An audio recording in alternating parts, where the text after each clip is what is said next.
For the sake of this battle, a huge number of soldiers gathered from all over the world were forced to unite to protect their homes. The united forces of the world have come together as a united front in this new, brutal war against the dreaded army of the Demon Lord. This war lasted only 7 days, but the bodies of the soldiers of both armies covered the ground like a carpet, and their blood turned everything around them scarlet. In the end, when the forces were exhausted, it was time for each side's trump cards. The heroes' squad, represented by the 3 strongest men, was sent to the battlefield, and the Demon Lord himself came out against them. But one blow of powerful demonic magic, and one of the companions is already ready to go out of action. The princess is not able to withstand this power. She hardly continues to stand on her feet. But no matter how much the hero worries about her, he can't do anything. He can't be distracted from his main mission for the benefit of the whole world. So the fallen and battered, but still determined princess asks you not to worry about her, and instead focus on the task of defeating the Demon Lord. Hero Deki is serious about actually doing this. With his trusty sword at the ready, he faces a formidable foe of both strength and size. Unfortunately for the Demon Lord, the hero is not going to back down. On the contrary, he is determined and focuses carefully. Before rushing into battle without a doubt, raining blows down on the enemy. After all, in this world, Deki gained power.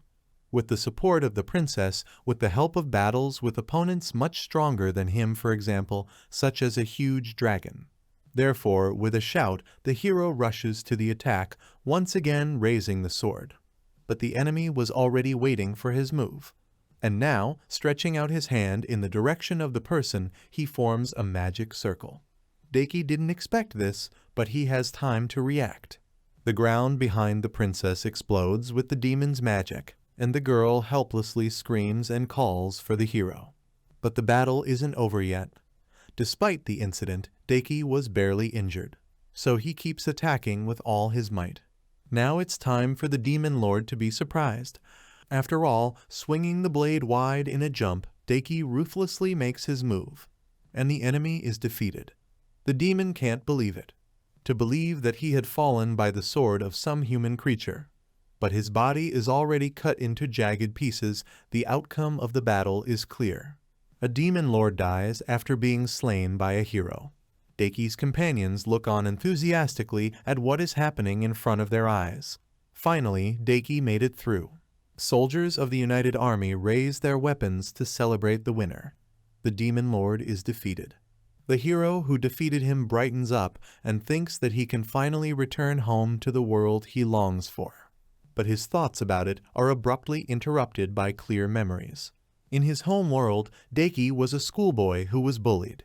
Battered, and drenched in tears, he was shaking and begging someone named Murashima to stop. All this happened in the men's room.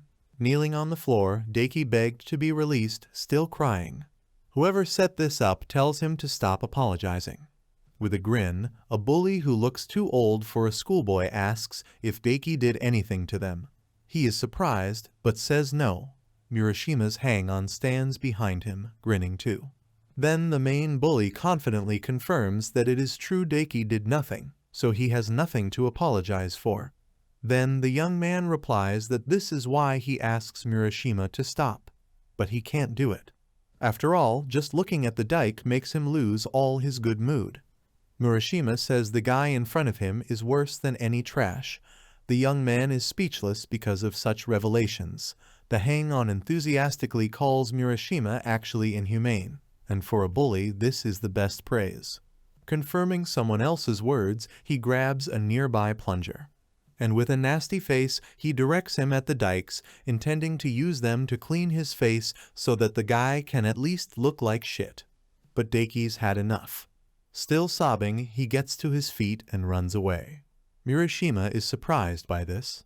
But Deki doesn't get far, just locking himself in one of the toilet stalls, so Murashima kicks the door open and mockingly asks if Deki was going to run away from them like that. As long-drawn calls to get out and kicks at the door, Deki leans over the toilet tank, shivering. He wonders why he has to endure such suffering every day. He's begging for someone to save him from this nightmare. Even in desperation, he calls out to the gods, and everything goes silent. Daiki notices this immediately, and he starts looking around in confusion, forgetting about his previous fright. The space around them darkened. Suddenly, an unknown voice starts calling out to Daiki Morishita, who is trying to figure out who is there. Finally, the question is, does the young man want to go to another world? Daiki shouts loudly. To the bullies, it looks like the guy wants to scare them, so they mockingly say that Morishita is going too far. The ringleader peeks through the top of the stall door, threatening that if Daiki doesn't cool down, he won't get away with just cleaning. But then he freezes, confused, because Daiki was missing, and now he's looking up at the clear, bright sky. And he thinks awkwardly about how he remembered something unwanted. His next thought, though, was about his mother's curry. He wouldn't mind going home if it gave him a chance to try it again. Daiki is distracted from his memories, both pleasant and unpleasant, by one of his companions.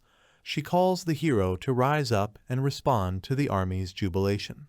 Grumbling ostentatiously, Daiki slowly gets up, and he raises his sword high in the air, just as the people who followed him wanted. The soldiers cheer and celebrate the hero. This goes on for a while, but eventually the sounds fade away. In the distance from the former battlefield, the princess anxiously asks if the hero is really coming home. After all, this world still needs him. But Daiki is sure that the restoration of this world should be left to its inhabitants, and the princess has nothing to object to his words. Still, she's nostalgic about how people change. After all, when Daiki first arrived, he was hopeless. With tears, I ran away from monsters, fell under the spells of my allies. They didn't believe that they were really going to defeat the demon lord. Daiki is embarrassed by the events of the past, so he asks not to think about them. The sorceress from the hero's group considers his departure a great loss. After all, in this world, as his savior, Daiki could enjoy as much wealth and fame as he pleased. She doesn't understand why the young man wants to return to his own world so badly. But Daiki is determined. After all, there is something that he has been yearning for all this time. My mom's homemade curry. This only makes the sorceress more perplexed, but the princess, albeit awkwardly, understands this reason. She thinks that's probably what homesickness looks like. With a sigh, Daiki awkwardly crosses his arms over his chest. He doesn't want to say that the food in this world is really bad, because it's not really true. Or rather, it is simply not to the taste of a modern person like him. Then, finally, the sorceress begins to tease the princess, asking if she wants to say something to the hero. The princess is embarrassed by her pressure, but she can't do anything when the sorceress pushes her forward, wishing her luck. Standing behind the hero, awkwardly unsure of what to say, the princess ends up just saying goodbye to him, never being able to tell him about her love for him. Daiki, unaware of her feelings, says goodbye in return without a shadow of a doubt, and leaves irrevocably. The sorceress can't believe that the princess just let go of her first love, and the princess herself, with an incredibly unhappy expression on her face, begins to cry. Then there's yelling because, after all, she wants her hero back. Meanwhile, Daiki closed his eyes and prepared to teleport, but it didn't go as planned. After all, the move took a fraction of a second. He returned in the blink of an eye to the same toilet he was summoned from. This makes the young man feel disappointed. He thought that everything would be richer. But the shoe marks on the toilet stall door indicate that Daiki returned on the same day he disappeared. And judging by the sunset sky, several hours had passed since then. In addition, its appearance has not changed, and this is quite problematic. After all, a full hero armor set isn't too appropriate in school. An idea occurs to Daiki. After all, if his equipment remains the same, then he can also summon the status window. Even if Daiki assumed it, he's still surprised that the window actually opened. A divine voice informs him that it is 6 o'clock on the evening of April 23rd, and the hero's current location is the men's bathroom on the second floor of Kasukiyama High School, and this ability remained with him. Then, looking in the mirror, Daiki is going to find out what the situation is with his skills. The maximum level recognition is triggered without delay, And the result of evaluating the mirror is the highest quality in the other world, an ordinary item worth at least 2,980 yen. The fact that the recognition worked seems to frighten Deki. The hero starts to get nervous. He doesn't fully believe that his skills are still working, so he invokes the spatial storage. And the magic cube actually appears in front of him. Then Deki rummages through it without looking, his hand almost up to his shoulder. It looks for something specific and it finds it. All this time, his school uniform remained with him. Even if he didn't think it would ever be useful again in the end, it wasn't a bad idea to keep it. Quiet streets of the modern city. A hero who has changed into his old school uniform, which looks too big for him. And finally, sweet home before your eyes. And most importantly, behind his door. An unforgettable mother's smile when she greets her son after school. Despite her too young appearance, this woman is the most amazing mom for Deki. The opportunity to return her greeting brings tears to his eyes. He missed her voice so much, but his mom has no idea what Deki has been through, so she's surprised by his long stare. But then his stomach rumbles, and Deki realizes that he felt hungry when he calmed down. So he asks about dinner, which, as always, is already ready. My mother has a large pot in her hands, and from it, straight to Deki's plate, goes the long-awaited, exciting Special Mom's curry. Deki enjoys him immensely, even if the portion on his plate looks like something between just an inedible mess and a malicious attempt to kill. But for him, who was crying with pleasure, this curry is the best in the world. His mother is pleased with the praise, even if she notices that her son does not seem to have tried this dish for many years. After the first serving, Deki asks for more and immediately gets it. And when it's deep into the night, and everyone's asleep, there's something he needs to check out. So Deki puts on a tracksuit and leaves the house. He must find out how much of his powers he can use in this world. When it takes off, it leaves cracks in the asphalt, and its silhouette is even impossible to see at the speed it takes. The city streets are rushing by too fast. At the same time, while running, Deki applies skills such as night vision, hand-to-hand combat, enemy detection, and concentration. And the result causes him to notice, startled, that his powers seem to have remained at the same level as in the other world. At high speed, bouncing off trees, the young man gets to a remote place in nature from the city. Practice has shown that the characteristics of strength and speed have also been preserved. In the end, you can't understand this from just numbers in the status of the body's state. You need to make sure in practice. Now that Deki has deliberately traveled so far that no one is around, he decides to test his charms as well. First comes the body enhancement skill. The veins on his arms swell with overflowing power.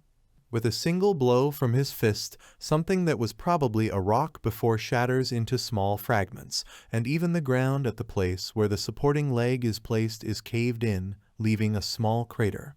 The effect and level is still the same as in the other world, so Deki is awkward. He didn't expect that his target would actually shatter into pieces. Once the physical skills have cleared up, it's time to test your magic. Therefore, a magic circle appears in the air created by the hero. Odd applies flight and can now move through the air at a speed of Mach 2. But in that world, only birds or monsters flew through the air, and here he had to be careful not to crash into the plane. Above the endless waves, the dike stops at a high altitude. This place is quite suitable for its purposes. After all, this is definitely not something that should be repeated at home. An eerie-looking sparkling ball of magical energy begins to form at his will. This is the strongest magic, called Thor's hammer. A huge beam of power bursts out of Deki's palm, lightning flashing in a dense mass destruction attack. The explosion that disturbs the water surface is almost like a nuclear one, with waves and splashes spreading far apart. This sight makes Deki realize that using magic is quite dangerous.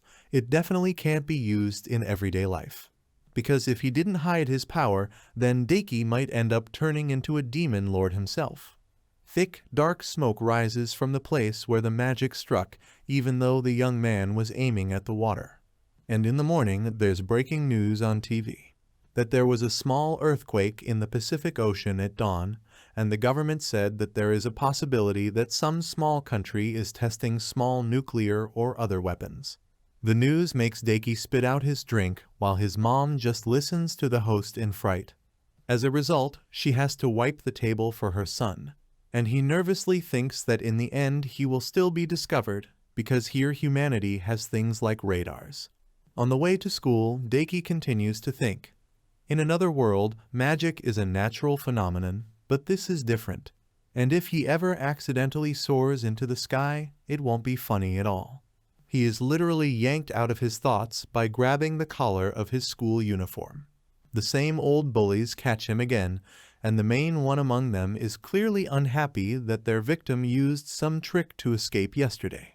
But for Daiki himself, it's been a lot longer than a day. Therefore, he had completely forgotten about these three guys. He doesn't even remember the third person's name. Only Murashita and Nakata's surnames are imprinted in his memory. Now, through the prism of his experience as a hero, Daiki sees that the guys in front of him are just small fry. At most, they would pass for rank thieves, and these people are now threatening to force him to come back to the gym later to meet them in his mind's eye. This only makes Daiki sigh. It bothers him, but not out of fear. And when they do run into each other at the agreed place, the hooligans again yell at him and call him a toilet worm, accuse him of laughing at them. They talk among themselves about how Daiki can really die if he overdoes it, but Murashita doesn't care. He says that no one will worry about such garbage. And even if Daiki himself is now lying on the ground with someone else's shoe on his head, there is nothing but boredom on the young man's face. Because of course he understands everything and allows it to happen, but bullies do not cause him any damage. Besides, they don't stop trying to beat him, and it's getting tiring.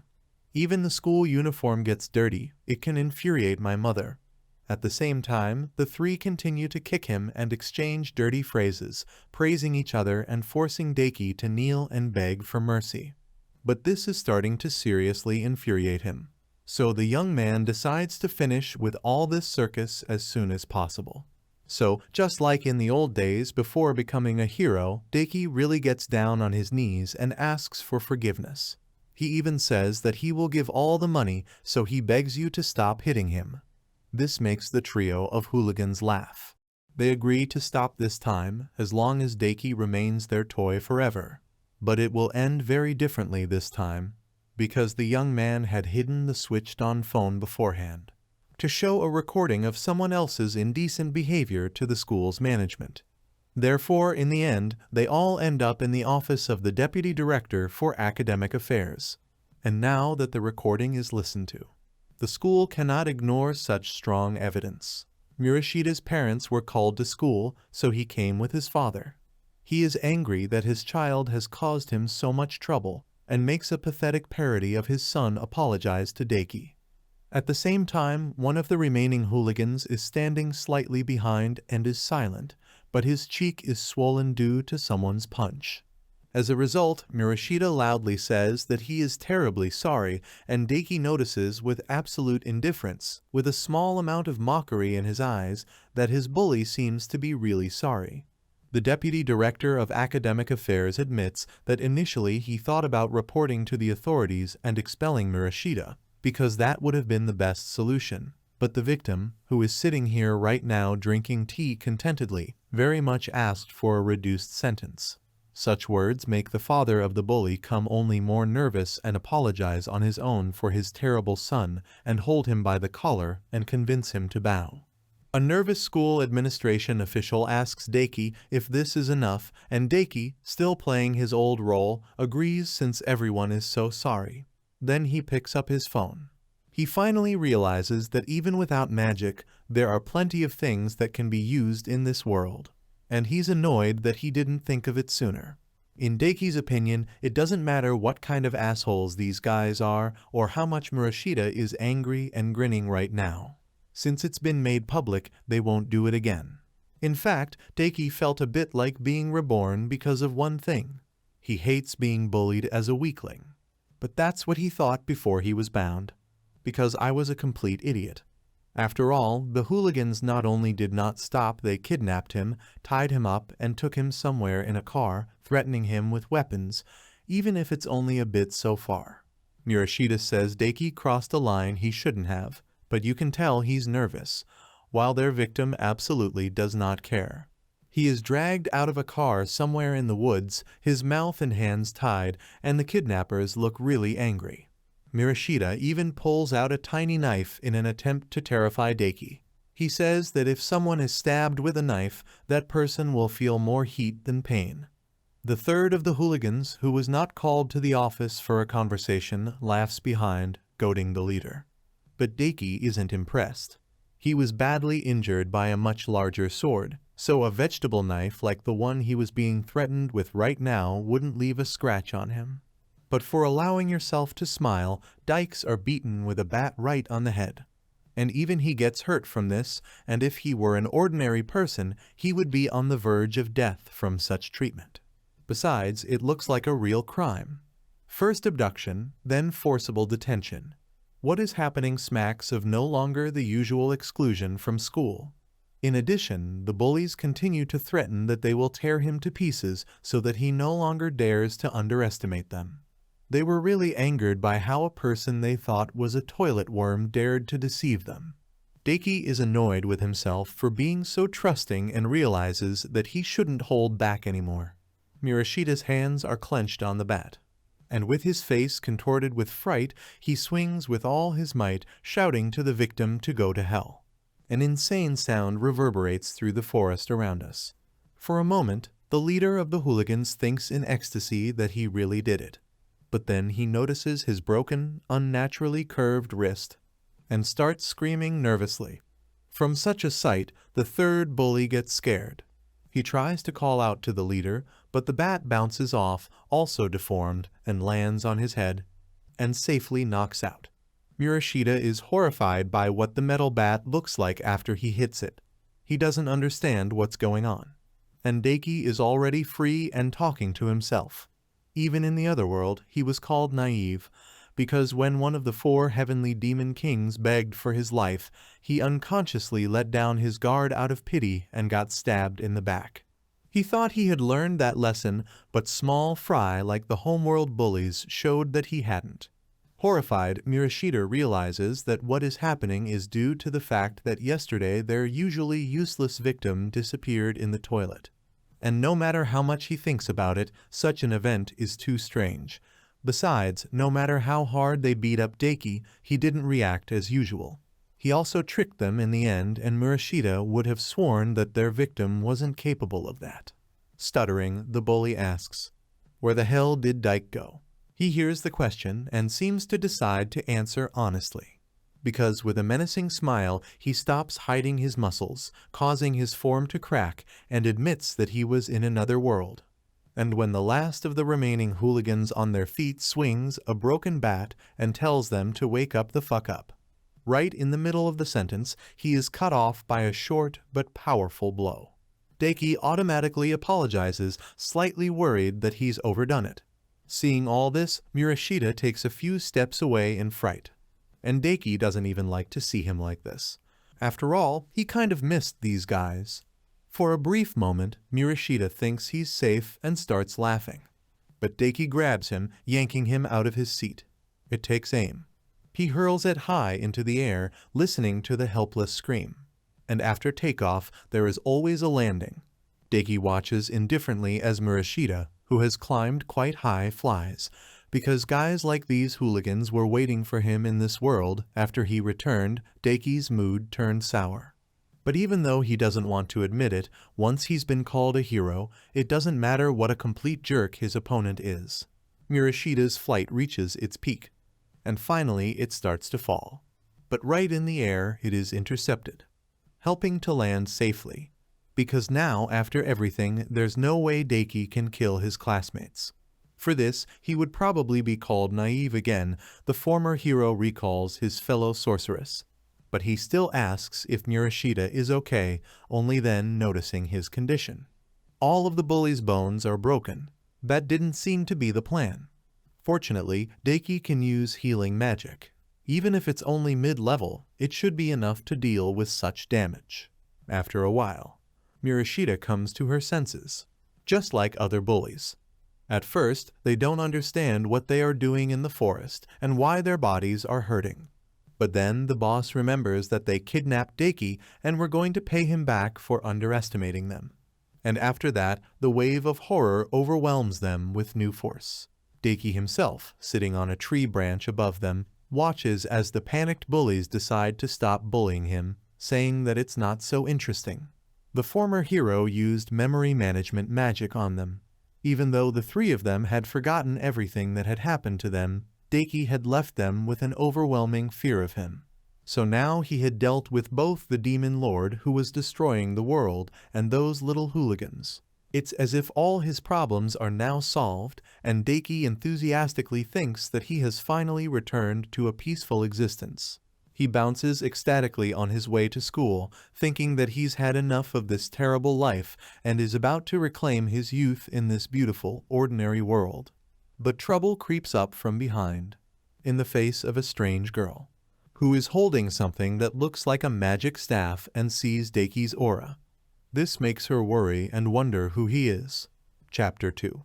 The day after the incident with the bullies, Daiki sits quietly in his classroom, and he thinks about what exactly he should do now that he's starting a new life.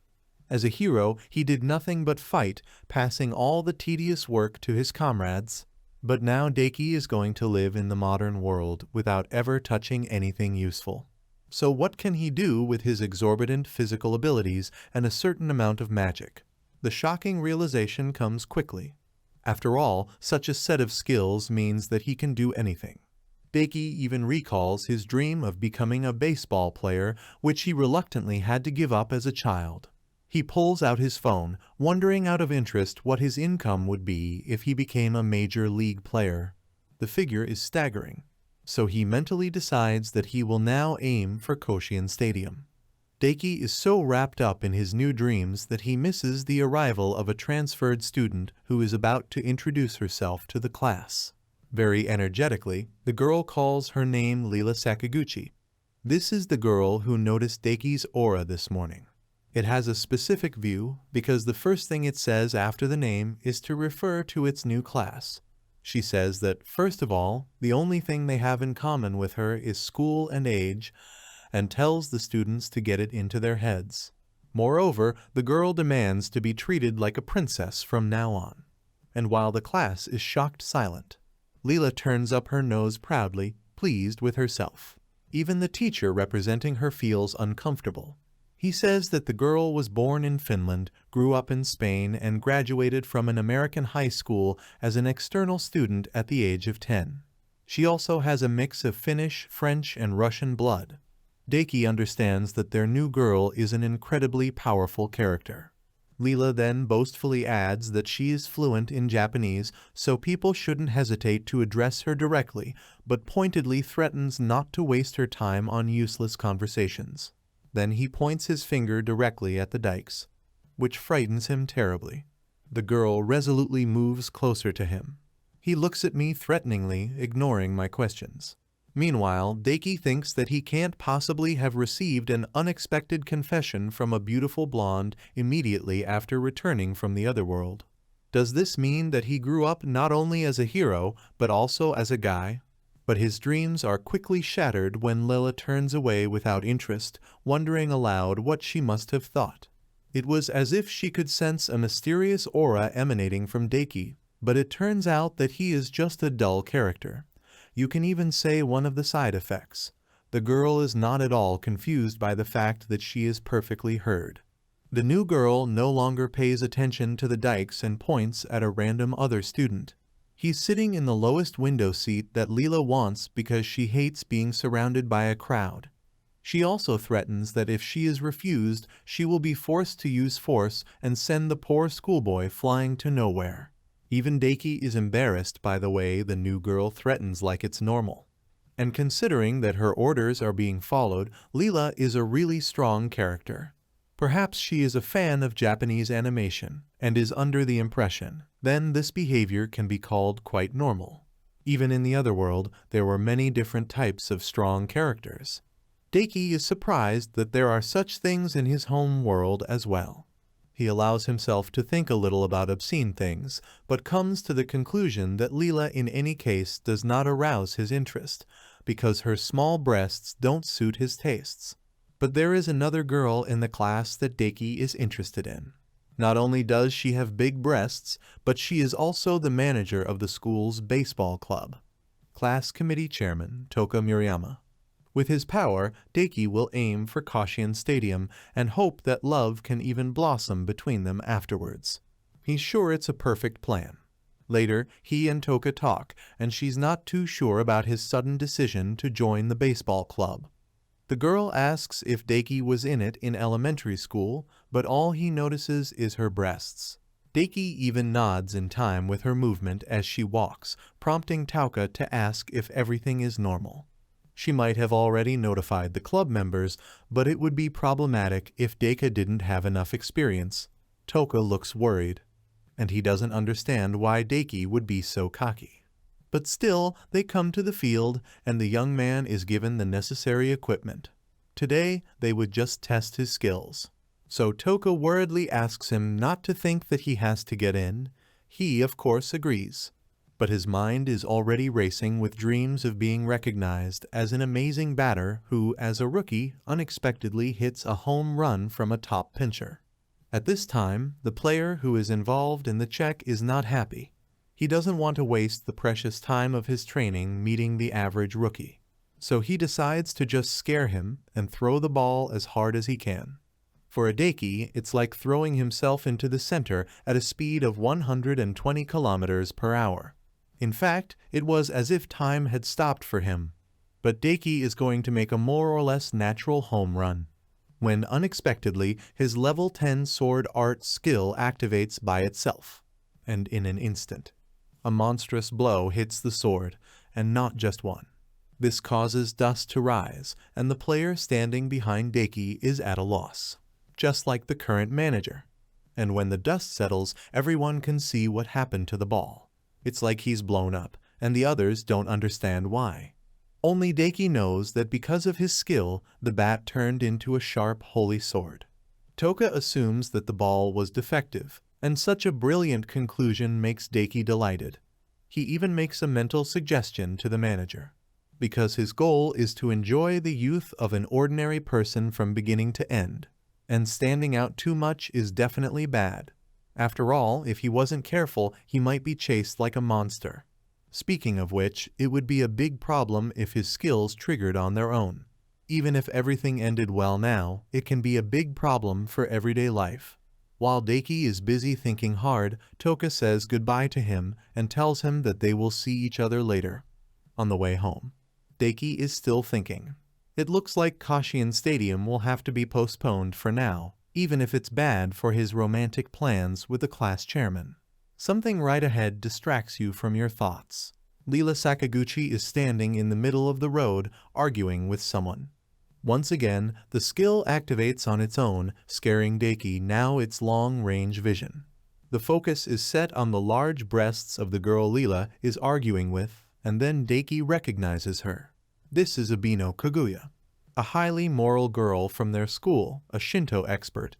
In addition, it is an order of magnitude higher than the Dike. She is a professional Orthodox Miko. And as a bonus, there is a slender body and a sizef from which Daiki cannot take his eyes off. The argument culminates with Lela cursing and spitting, giving Kaguya a gesture that is clearly meant to be indecent. And then the new girl leaves, followed by a condescending sigh from Miko. Daiki didn't expect to get into a showdown with a school idol. He thinks about how that blonde chibai might have sent Kaguya flying on the first day after her transfer, so he should stay out of it. But Kaguya gracefully turns to leave, and notices Daika's presence, which it orders to stop. Surprised, the young man obeys and turns around. But he doesn't have time to say anything, because with a serious and displeased face, Kaguya approaches him, putting him at an obscenely short distance. She seems to be watching him intently for something, while Daiki panics at the proximity. Because of the views that open up, the thoughts of a poor high school student are becoming less and less decent. and then Kaguya lets him go, saying that she just imagined it. A disheveled Deki looks at her with a blank expression. He can't help but ask what the hell, but Kaguya just apologizes for stopping him and says it's nothing special. Then he casually waves his hand as he prepares to leave. But Deki cannot miss it because he decided to regain his lost youth. He doesn't know why Kaguya is interested in him, but this is his only chance, so he shyly calls out to the girl. And when she turns around indifferently, the pressure is comparable to that of a dragon. But Deki tells himself not to be afraid. He tries to force the words out. And in the end, he asks if Kaguya doesn't mind to become friends with her. But the girl only laughs sweetly at this request. And then, without holding back in rudeness, he curtly refuses, besides calling Dykes disgusting garbage. He is shocked by this. The girl admits that she was wondering what Deki was trying to say by spreading the stink of food waste, and tells him to know his place, and never go near her again. Deki's heart is destroyed. He is amazed at how bad words are spoken by a girl who is famous for her image of a lady. Thankfully, the mind. Resistance skill works on its own again. My heart lets go a little, but it doesn't wipe away my tears. However, a skill that activates at such moments simply saves lives. For some reason, Kaguya is reacting again. Then he whirls around, looking incredibly creepy. Deki gets scared again. He tries to ask what's going on again when Kaguya stares at him from all sides. It even checks to see if there's anything behind the dike, but it doesn't find anything. Then she looks closer, noticing that the young man in front of her is a second-year-old, and asks if he is one of Lela Sakaguchi's acquaintances. Not understanding where this assumption comes from, he honestly denies it. But he explains that she transferred to his class, and then he reminds him that it was Kaguya who unexpectedly dragged him into this and keeps staring. This makes the girl write something down thoughtfully, and then pass the paper to Deki. It contains her email address. This time, as if leaving, she says that she will wait for his letter. And the schoolboy, confused by this, completely forgets about all the cruel words that Kaguya said to him just a few minutes ago. He still doesn't understand what happened. But the main thing for him is the received email address of Miko, a high school student with an F size. In the evening, already at home. Deki is sitting on his bed with an enthusiastic face. He was lucky to take advantage of the situation and meet Kaguya Abeno, even if it was different from what he had imagined. However, he's not stupid enough to expect it to suddenly turn into a romantic relationship. A journey of 1,000 miles begins with a single step, which means that you need to make friends with her first. Deki is completely immersed in dreams that are out of touch with reality.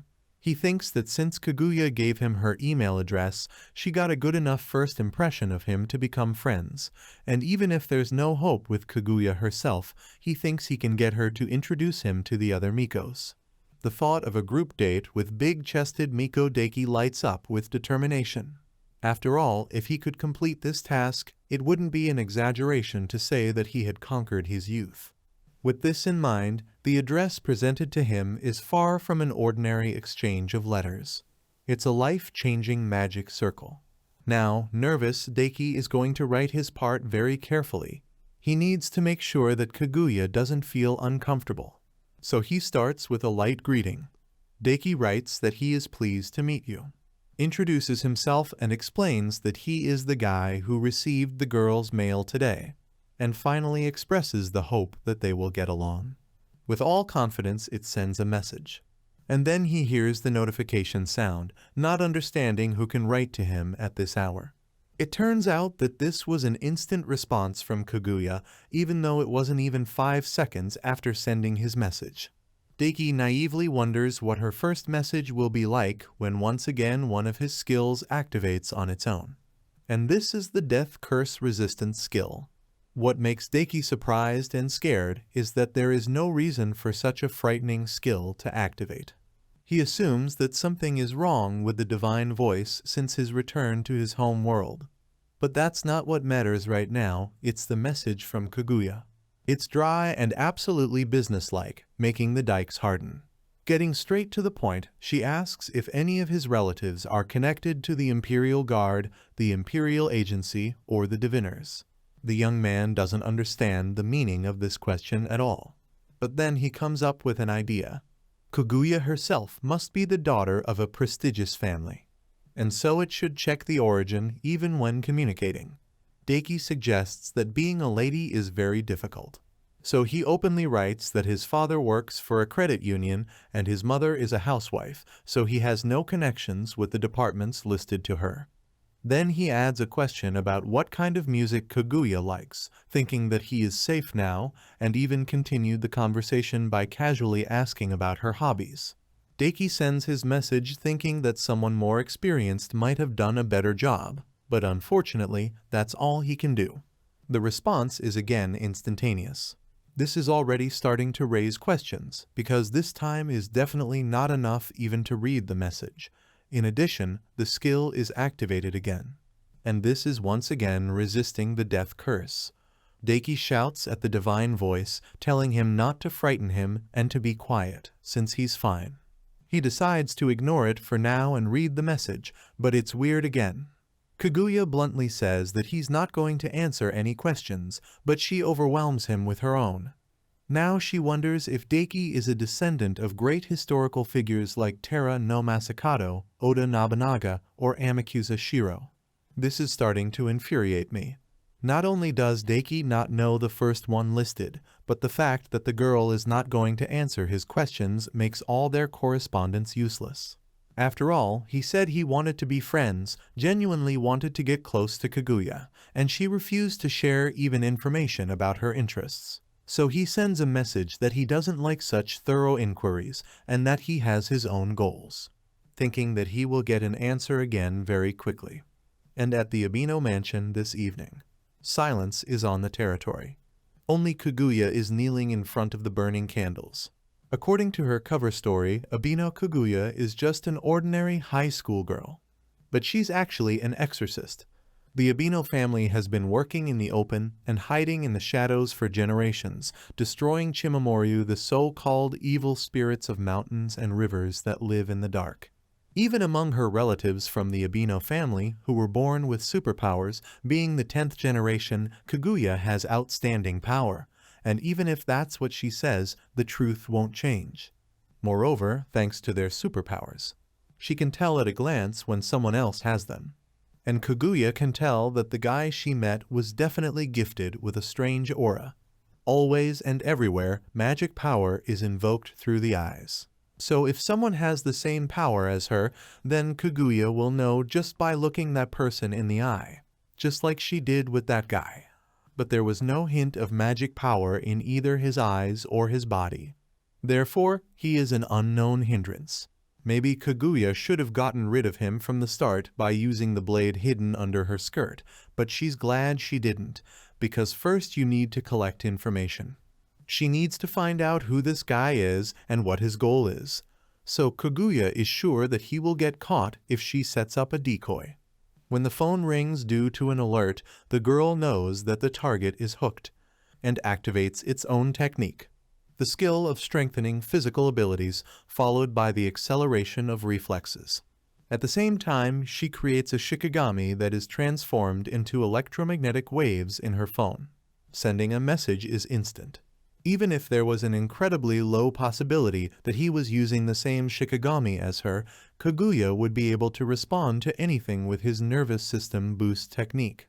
Proud of herself, she thinks it will be checkmate for her opponent on the first move.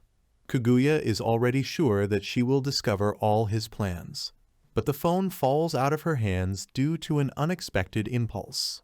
Her shikigami disappeared in the blink of an eye, and the fail-safe response technique didn't even work.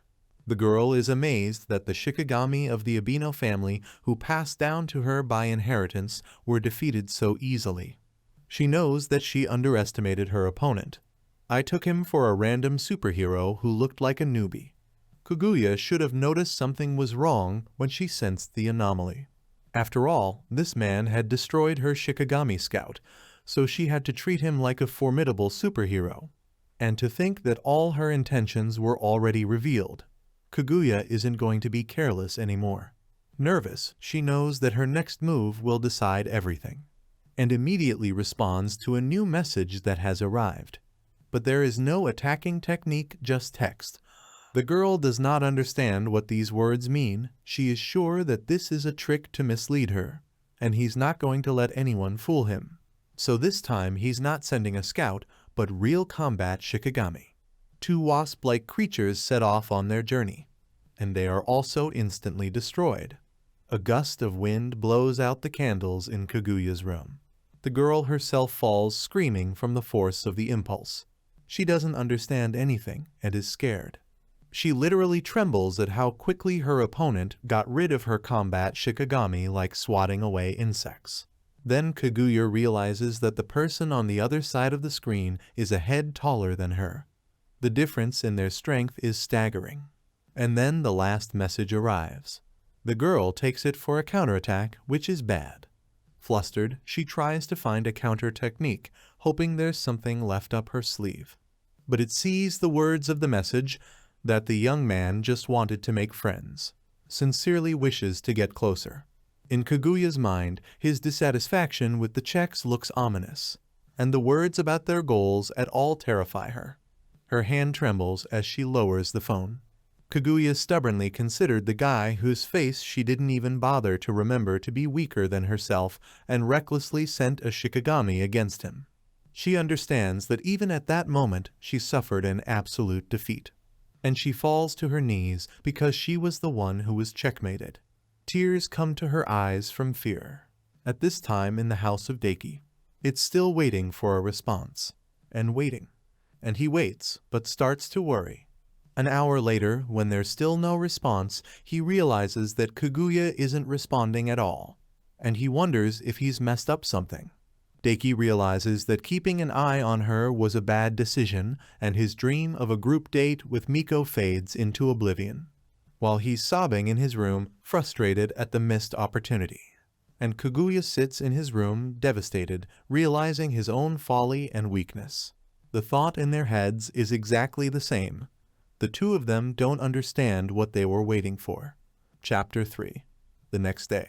Deki sits on a bench outside and sighs heavily about how he messed up everything. He's pretty sure Kaguya hates him now as he takes out the cat treat. Opening it, the young man complains to the stray cat in front of him that a group date with Miko girls is now just an unattainable dream and assumes that this cat is also lonely. But then the animal is distracted from eating by some noise in the side, and he's afraid of what he sees. Therefore, it starts in exactly the opposite direction, surprising the dykes. Then he too is startled by what the cat has escaped Kaguya's sudden approach. Nervously, he wishes the girl a good morning. She thinks worriedly that even though she might have approached him because it would be strange to avoid him, she has no idea what to say. So she starts talking about last night and says it's all her fault, because she hadn't realized what an amazing guy Deki really was. The girl is standing with her back to him, she is too embarrassed, and her interlocutor is confused. Deki thinks that he has improved her opinion of himself so much by feeding the cat. He doesn't even know it's because of the shikigami he destroyed and how much the girl was scared by it. Thinking how pathetic she is, Kaguya squeezes the back of the bench with her hand and cracks spread out under her fingers. This scares Deki and makes him think that the girl is very angry with him. So he shivers and looks at her warily while Kaguya thinks. Not only did she show open hostility towards him earlier, but she also has no excuses for it. So she sees no choice but to give up completely. But the girl understands that, at the very least, she needs to find some kind of reference point in the negotiations. So, awkwardly, she asks what Deki is going to do. Then the young man slowly stands up, making Kaguya think that he is about to attack, and with the face of a naive fool again offers to become friends. This makes the girl recoil. She doesn't understand why Deki is suggesting this. After all, there's no way a superhero of this caliber would get close to her without having an ace up his sleeve. The young man himself feels awkward. He doesn't understand her question and says that there is no one like Kaguya among his family. And since Daiki is going to play innocence itself to the end, the girl has no other choice. She's getting too close again because she wants to make sure. And that makes Daiki confused again, because being so close to a beautiful girl is too much of a challenge for a high school student. He feels like he's about to die, even though he can withstand any mental attack. At this time, Kaguya closes her eyes, concentrating. And he can't believe it's true. She uses a technique with an incredibly low probability of success to look into a person's soul. This is hardly possible if the target doesn't want to reveal what's in their heart, so Kaguya is going to see if Daiki will reveal his heart to her. And there's nothing in his mind right now but thoughts of being friends with her, flowing smoothly into obscenities about Miko and big breasts. Such a sight makes the girl literally jump as far away from the Deika as possible with a face full of disgust. She perceives what happened as a mental attack, but does not feel any danger. And still can't believe that Deika doesn't have something up her sleeve, and he just keeps saying that he wants to be friends. The girl takes up an attacking stance, calling Daiki a shitty piece of shit, and his danger detection skill activates on its own, making you worry. But suddenly Kaguya stops. After all, this thought had occurred to her at the very beginning. Since Daiki is an unrelated superhero, there is a chance that all this happened by mistake. And from the very first time they met, he genuinely wanted to be friends because Kaguya is also a superhero. So the girl asks with tension if Daiki is an independent superpowers owner, but in Japanese it sounds twofold. And the guy reads exactly the second meaning of the word, considering that he was called empty-headed. To which he sincerely replies that, to be honest, more likely yes than no. This causes Kaguya to mistake Daiki for one of the wandering heroes, which everyone does alone. While the young man himself awkwardly recalls how often even his own mother calls him a fool. The girl knows what it's like to go through all the difficulties of life itself. For her talent and beauty, she was raised in isolation, making Kaguya an example to follow. Eventually, her peers stopped seeing her as an equal, and a real friendship with someone else became a dream. Her family, even her parents, were too busy fighting for position in the clan, and superheroes of her generation saw her only as a rival. To face the truth, Kaguya admits that she doesn't have a single friend, and so she truly understands Daiki's feelings. Besides, since he's not involved with anyone, there shouldn't be any problems. So Kaguya waves her hair.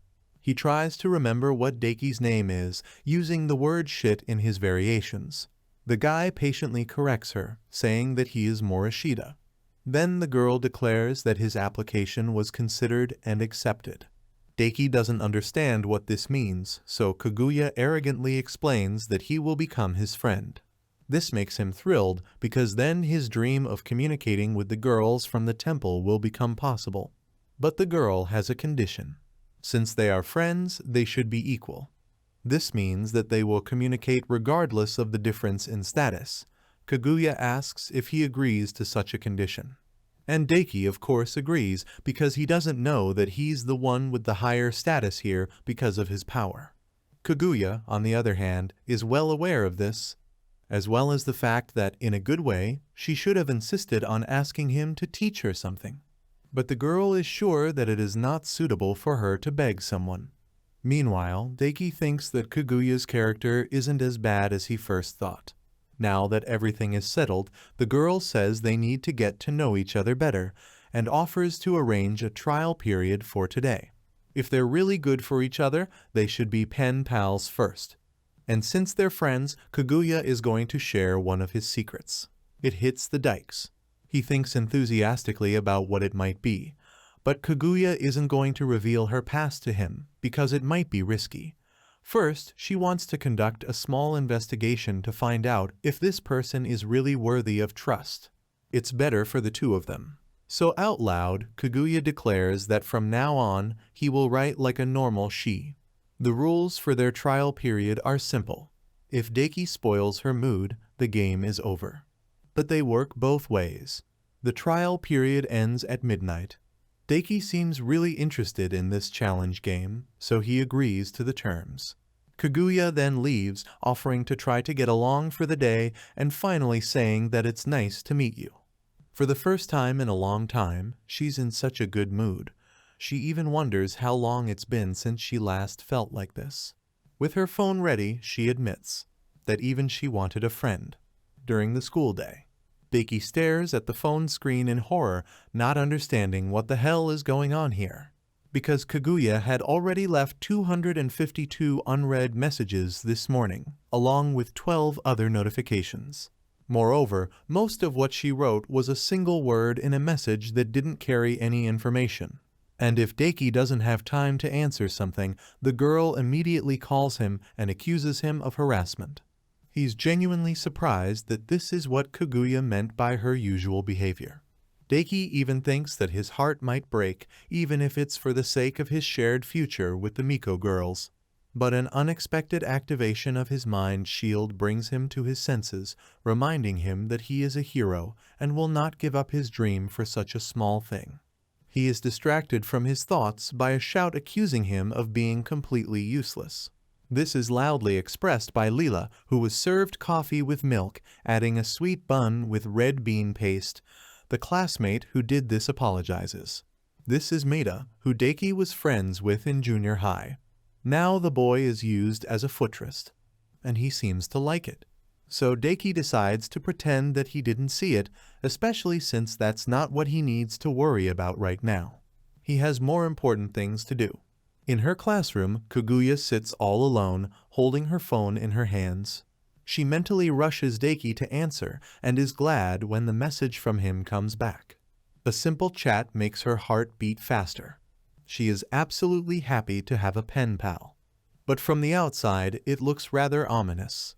Her classmates notice that Kaguya is a bit strange today. By evening, the message counter from her reaches 1,619 plus 82 alerts. Deki lies exhausted on his bed, his fingers feeling strange, and there's something wrong with his head. When the phone vibrates again, the young man jumps up in horror and frankly asks to leave him alone. But he picks up anyway, and gets congratulations from Kaguya. He passed the pen pal test, so she's happy to congratulate him. Only then does Deki realize that it's already midnight. If everything goes as it should, then being promoted from a pen pal to the present won't be such an unattainable task. Kaguya says it's better than being a worthless piece of shit, and Deki can only awkwardly agree with her. The girl enthusiastically thinks about how great it is to be able to communicate about anything without holding back, and this means having friends. The next thing she says to a confused and disgruntled Deki is a very dirty wordplay with his last name, which includes even more references to shit. He's getting more and more uncomfortable listening to this, and Deki wonders why the fuck they call this girl a lady. But ignoring all the unpleasant things he just heard, Deki changes the subject and asks what was the secret Kaguya promised to tell him. Then she remembers her promise and says that most likely Deki already knows it. But she still asks the tense guy not to be surprised when she reveals the truth. And then she confesses that, in fact, she has no friends at all. This causes Deki to shed silent tears, completely unsurprised and clearly upset by the quality of this secret. What Kaguya said means that Deki was able to become her first pen pal, which is something to be proud of. At first, the guy hopelessly agrees. And then he realizes, if Kaguya doesn't have anyone to correspond with, does that mean she doesn't have any Miko friends either? And she's going to carpet bombard him with messages on his phone every day. This is bad and doesn't fit his plans, so Deki decides to leave the ship while it's still possible. Still in desperation, he asks if Kaguya even knows people like her fellow Mikos. But there's no one in the girl's phone book except her family, and now Deki. He knows with resignation that the game is over and the dream of a date can be said goodbye. Unaware of other people's misgivings, Kaguya admits that she is very happy that she was able to make her first pen pal.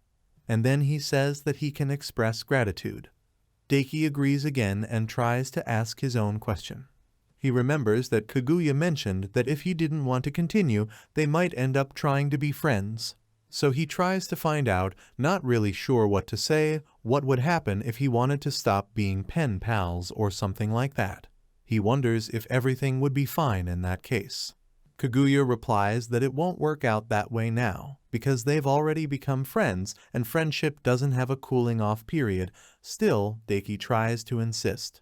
So he asks what would happen if he still wanted to finish everything. Without delay, Kaguya replies that then he will die. A sharp blade appears out of nowhere in her hand, and Daiki feels that this is not an empty threat. Now all he can do is laugh nervously into the phone and hear the girl's satisfied laughter in response. Unknowingly, he had stepped on a landmine by getting involved in this relationship. Finally, the sun rises. By some miracle, Daiki convinced Kaguya to keep the number of messages to a minimum and limit calls to 1 day. In addition, now he is going to consider that romance has sprouted, and the search for a partner is in the past. But sometimes, when she and Kaguya meet in the school hallways, she gives him sharp glances, fighting the urge to text him. Things had gotten so subtly complicated, even though all Daiki wanted to do was enjoy his youth. As he walks around the school in frustration, thinking about this, something catches his attention. The cross-shaped keychain on your phone glitters in the sun. In the courtyard of the school, Daiki sees Lela Sakaguchi and warily thinks that another strange savage has appeared. In just a few days after the transfer, she had already become the full ruler of the class, and almost always surrounded by her followers, so seeing her alone like this is very rare. By itself, the all-hearing ears of the underworld skill is activated. It seems that it was activated because of Daika's attention to Lela. He doesn't want to eavesdrop, but he's still a little curious about what she's talking about. So the young man stops and hides around the corner.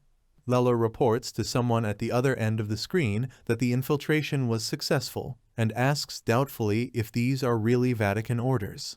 This causes Daiki to pop out of his hiding place in surprise.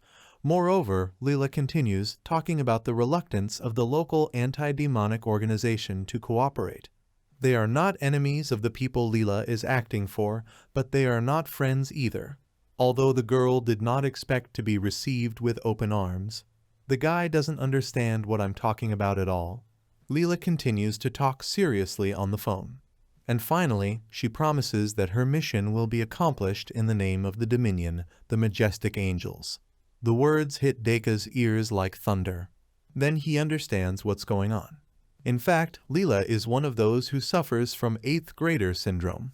And it looks like a serious case because she keeps saying weird things about America standing up to them and the Crusaders still having some leeway. Then, continuing her report, the girl states that the ghosts are more active than expected, probably because the spread of chaos is too strong. Daiki can't breathe from laughing, because the sudden tension and all these serious speeches are even painful to listen to. Finally, Lela hangs up the phone and seems to be praying, saying that everything is according to God's will. The young man starts as he hears footsteps approaching. Lela also jumps up when a new voice is heard nearby. Another girl approaches, addressing Lela. She says it's a full moon, and the Dominion has time to loaf in a place like this. But Lela retorts that the same can be said about her interlocutor. Daiki is shocked. He suggests that this is the debut of another schoolgirl with 8th grader syndrome, and even if the guy mentally asks for pity on him already, he still looks out again because he is interested in what the new face looks like on the stage. The truth is horrifying. After all, the girl who came is Abeno Kaguya, who gravely declares that the Dominion has its hands free, but if they start a mess in her garden, Kaguya won't let them get away with it. Lela doesn't look impressed by such a thinly veiled threat. Daiki, on the other hand, has a hard time listening to this incomprehensible conversation. His heart is literally breaking from the mental damage he's taking. Suppressed laughter brings tears to my eyes. Kaguya says that he's not going to screw up too much, which Lela takes as a challenge to a competition with the highest catch. Proud of herself, Kaguya says no. After all, unfortunately, she has plans for today. She made a promise to her dear friend. Lela is surprised to hear this, and Daiki doesn't believe he was mentioned in that exchange. Lela condescendingly remarks that Kaguya is rather carefree since she has a friend, but she says that in such a situation it is worth worrying about someone else, and will just pray that tomorrow morning will come. Daiki lets out a sigh of relief when this strange conversation ends. Little did he know that under the most ordinary circumstances, his beautiful Kaguya would also be unlucky enough to have 8th grade syndrome. So when he runs away from school, he wonders what will happen to him if he doesn't leave this ship as soon as possible. And then he goes on to say obscenely that the best option is to plan a romantic relationship with the class committee chairman Touka. Standing grimly alone, Kaguya notices an ominous wind rising. It's already dusk, which means it brings a miasma of chaos. So she has to prepare herself and get one of her shikigami. But the miasma is far away. That's why Daiki's house is still peaceful. His mother calls him, and he says that using the phone during dinner is a sign of bad manners. But the guy fatally explains that if he doesn't answer, the writing person will only become more annoying. Then the mother wonders if messages are coming from a friend. And when Daiki admits that a girl writes to him, his mother looks shocked, and then upset that her son was finally on the path to adulthood. Too tired, he stares at the bursting phone and replies that it's not like that at all. At least since the first day, the number of messages has greatly decreased, so he will keep his promise. After thanking her mother for dinner, Daiki goes to her room. He remembers girls from another world and thinks that they were quite normal. The faces of the princess and the great enchantress appear before his eyes, making him miss them a little. And then Daiki looks at his watch and realizes that it's too late, and he promised that he would call Kaguya himself today. Then he immediately dials her, and she picks up the phone, not forgetting to reprimand Daiki for being 2 minutes late, once again using insults instead of his real name. He apologizes for this accidental slip-up. He asks if everything is all right since they're talking so late. Kaguya doesn't understand what the problem is. Then Daiki, still trying to escape, says that if it brings her trouble, they could stop it all. In his mind, he prays to the girl to understand that it is inconvenient for him here. But Kaguya remains impenetrable and says that she doesn't have much free time either. She just gives her first friend a few dozen minutes at the end of the day, and that's it. At this time, the girl, dressed in a bathrobe, is sitting in what looks like a small bath. Annoyed, Daiki seriously considers hitting the girl with magic. After this thought, he remembers something. And with a sly face, he says that he saw her at school today with Lela Sakaguchi talking. In his eyes, this was a throwback to the games of the two's 8th grader syndrome. But Kaguya looks surprised by the topic and climbs out of the water. Daiki is trying to imply that Lela was acting rather strange. Then the girl remembers that these two are in the same class, and admits that in fact he knows Lela's secret. This makes Daiki wonder now. He wonders if there's anything else besides the syndrome. So he asks what the secret is. Mocking, Kaguya replies that Lela has no friends at all and calls her a laughingstock. All Daiki can do is cry silently and mentally send them all to hell. Kaguya then talks about Lela's acquaintances and compares her to a persistent itch. According to the girl, the newcomer has a rather intimidating character, so much so that it can be called incredibly hostile. Daiki understands that she is constantly getting into confrontations with people of her own level, but doesn't voice this conclusion. And when Kaguya is about to continue the conversation, Daiki interrupts her, supposedly suddenly noticing that it's too late. Besides, there's still school tomorrow, and the bright moon is already so high in the sky. Finally, they hang up, saying goodnight to each other. And Kaguya assumes that it's causing him quite a bit of trouble knowing so much. She presses the spell sheet to the wound on her shoulder, and he admits that, even fleetingly, he wants to enjoy the most ordinary youth. The next day at school, Daiki sees something unusual in his class. Lela's enthusiastic hangers-on are concerned that she came to school injured and ask what happened. Her arm is in a cast, and one of her eyes is covered with a blindfold. She is embarrassed by the attention, but says that nothing special has happened, and also says out loud how annoyed she is by someone else's reaction. Daiki takes the appearance of an eye patch for another manifestation of the off-scale 8th grader syndrome, feeling sorry for this unfortunate girl, while she screams at her subordinates and sends someone to get a cappuccino for her. Inwardly, she says with alarm that she could not have guessed the appearance of an earth spider. This defeat is a terrible failure for a master of her level. The all-hearing ears of the underworld are reactivated, allowing Daiki to pick up the murmur. He remembers that just yesterday Lela said something about hunting, so it assumes that the background of the current state will be a battle with someone. At this time, classmates simply enthusiastically watch a beautiful blonde girl with an eye patch, calling her an exquisite creation. Their enthusiastic dance around the naughty girl drinking cappuccino in a pack with a straw is beyond Daiki's comprehension. After completing the lessons, one of the classmates is called to carry Lela's things. For the right to take a strict metal case, a fight is almost unleashed. But Lela gives everyone a slap on the back of the head, forbidding them to touch her things without permission. All of her damage had already evaporated. Daiki is surprised that even the blindfold was removed, because it's too fast to change the setting. However, he doesn't care. He assumes that because of everything that's been going on lately, she just wants to escape reality.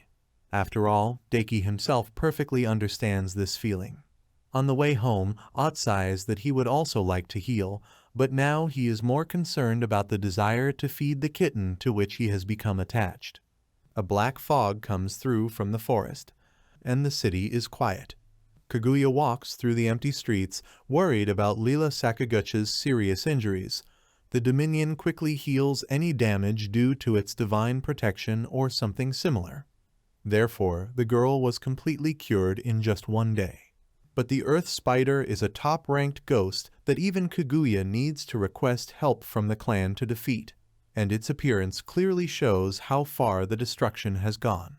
Suddenly, she feels something. He turns abruptly, reacting to the strong presence of someone else. She's worried because this can't be happening.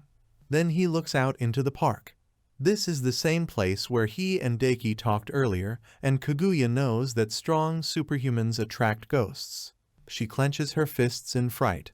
Even if her new friend is far from an ordinary person, the Earth Spider is still on a completely different level. Besides, Kaguya knows that he can hardly help him in such a situation, being even weaker than Daiki. And yet, after a few seconds of hesitation, she rushes to help, hoping to at least buy him time to escape, even if that's all she can do. Meanwhile, Daiki finally finds her kitten. The poor creature, terrified and screaming, is tied to a tree in a sticky, careless mass that can't be broken so easily. Daiki is angry. He wants to know who dared to do such a terrible thing to a harmless cat. And while he frees the animal from captivity, his danger detection skill is suddenly activated. Of course, the hero who overcomes the demon lord easily dodges the blow of an unknown enemy, jumping high in the air and doing a backflip. The freed cat is held tightly to his chest, and a tight jet of the same mass that the animal was tied to the tree cuts into where they were just standing. The spray splashes apart. Startled, Daiki doesn't understand what the hell is going on here. He lands and walks even further away, trying to figure out who shot the sticky thread at him. Thin but strong, they hang everywhere, and drops of loose mass swell on them in places. A huge furry spider opens, its glow in the dark eyes. Strands of web extend from the creature's mouth. Its web, strong and large enough to match its owner's size, was hidden in the park's treetops above, but it's visible now when Daiki looks up. But just because he sees it doesn't mean Daiki understands it. Seeing a spider this big isn't what you'd expect in a world without fantasy elements. Terrified, the cat sits quietly in the arms of its rescuer. Daiki says out loud that new species like this huge spider have become quite dangerous. But he corrects himself, realizing that this cannot happen either in Japan or in any other country in this world. Words that used to seem strange and silly pop up in his head: exorcism, chaos, and the earth spider. Now he finally understands that neither Lela nor Kaguya has any 8th grader complex.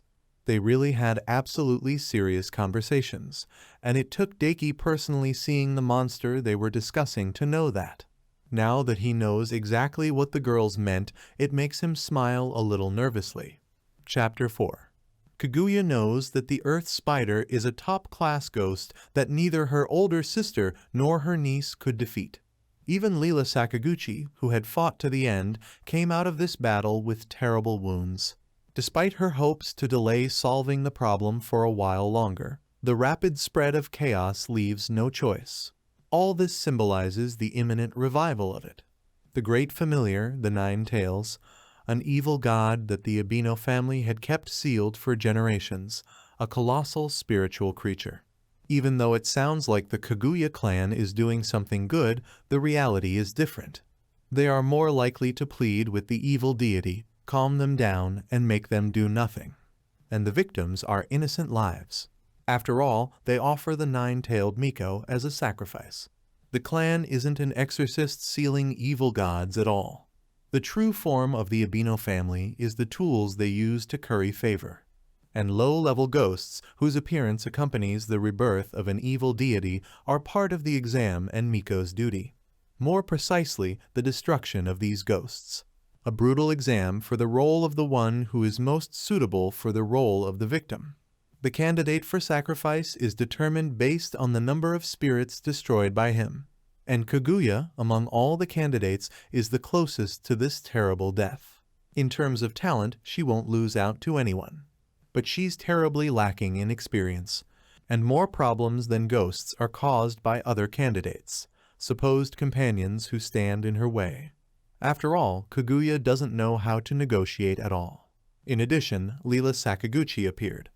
Holy Church assassin summoned by the Dominion, whose main goal is to destroy the ghosts. For someone like her, fighting is like breathing. And that's the worst-case scenario for Kaguya. The Earth Spider, as well as the evil god himself, if the Abeno main family and the Dominion worked together, they would have a chance to deal with these two. But in the war to seal the evil god's past, there were so many casualties that it caused everyone to lose the will to fight.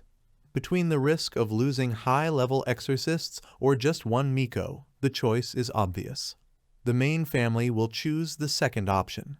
And her unthinkable decision to end the hunt prematurely last night actually means that Kaguya has given up trying to survive. Since it was unavoidable, she decided that she wanted to experience youth for a moment and spend time with her friend. Thinking about her youth now, she feels sad. After all, this is the first time that she is running with all her might to help a friend. She quickly runs through the park, but sees in time that she has reached the deki. And the sight that opens up to her leaves no doubt that the enemy is really an earth spider. Kaguya is afraid that she's late, but she knows that she arrived just in time. The spider attacks, and the girl is very scared. But as she dodges the sticky thread, she knows she can still move. In her eyes, it's not a bad thing to sacrifice yourself to save a friend. Kaguya is about to use the last will technique, sealing the gods with the assassin's fire palm. After all, since her life will still be wasted, with tears, she decides to use it as she wants. But one punch makes her rush useless, because Deki easily kills a spider. Confused, Kaguya drops all of her talismans. A fountain of blood gushes from the place where the ghost's head used to be. Only then does the guy notice Kaguya's arrival. Still with the cat in his arms, he turns around and smiles, telling her how good it is to see her. But the girl, trembling, unable to speak, falls to the ground in a rain of blood and entrails. They leave the park together, and they end up in the nearest cafe. With the cup in his hands, Kaguya is still shaking too much. When asked how she feels, she says that everything is just great. Much more important is how she can't believe Deki's story. He told her about the alternate world. Even though it's difficult for Kaguya, all she can do is believe in such a fantastic thing.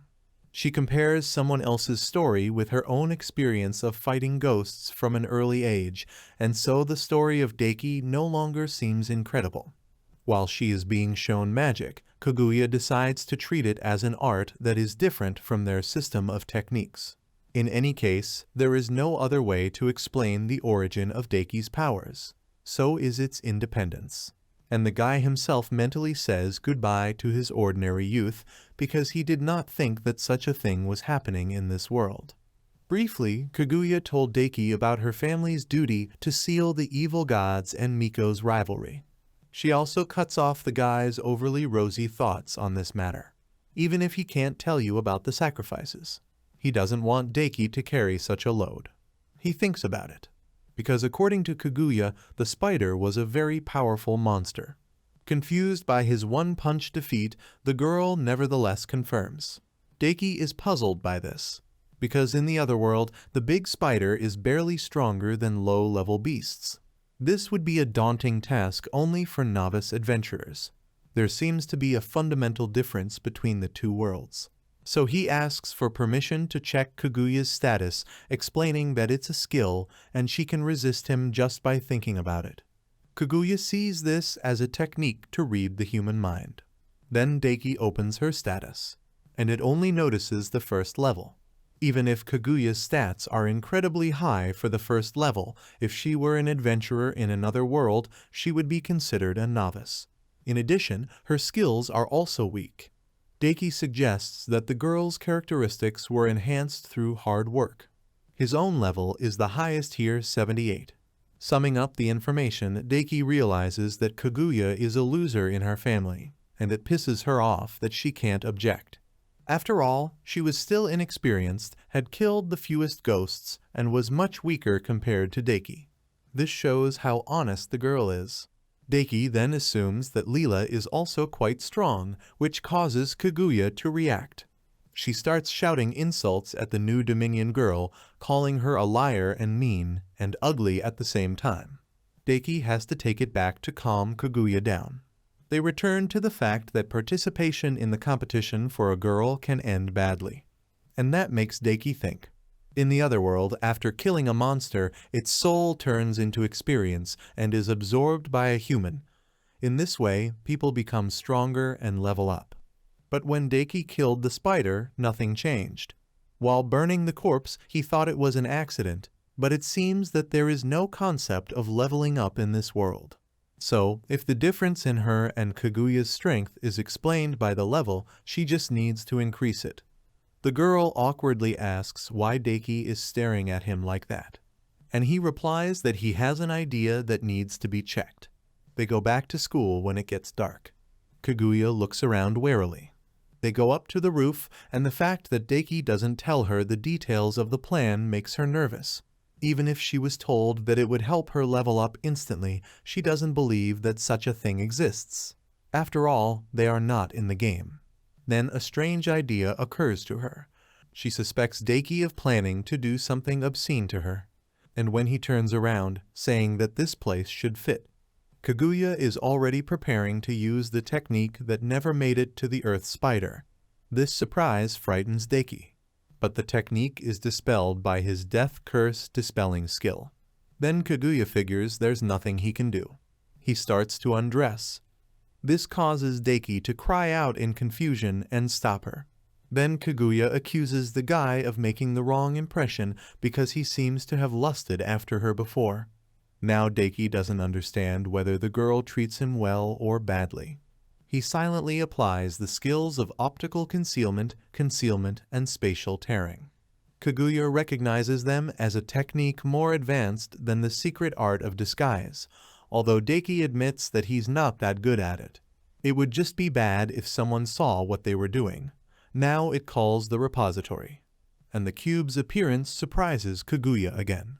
Daiki suggests that she think of it as a warehouse, where you can store anything and still take it out and put it away for storage whenever you want. She admits that she can no longer be amazed by everything, and asks what the guy is going to get while he searches for something in the cube. He had sharpened it as a rainy day food supply, but now he might not be able to get it, but still finds and quite fresh. Then he pulls the orc's head out by the hair, or rather its entirety, and when the body is pulled out completely, he throws it on the roof of the school. The body turns out to be alive and jumps up, looking around. Kaguya immediately jumps back, asking what kind of ghost pig it is, but this is an orc commander, which the girl needs to overcome, and then perhaps something good will happen. From the spiritual power, it's clear that the monster isn't a small fry. If Kaguya wasn't careful, she would die. But she's determined. Daiki gives instructions about strengths and weaknesses, but is interrupted in the middle. Because Kaguya isn't going to rely on him. She's not his student. They are pen pals, equals to the end. The orc screams, and he attacks first. His paw flies forward.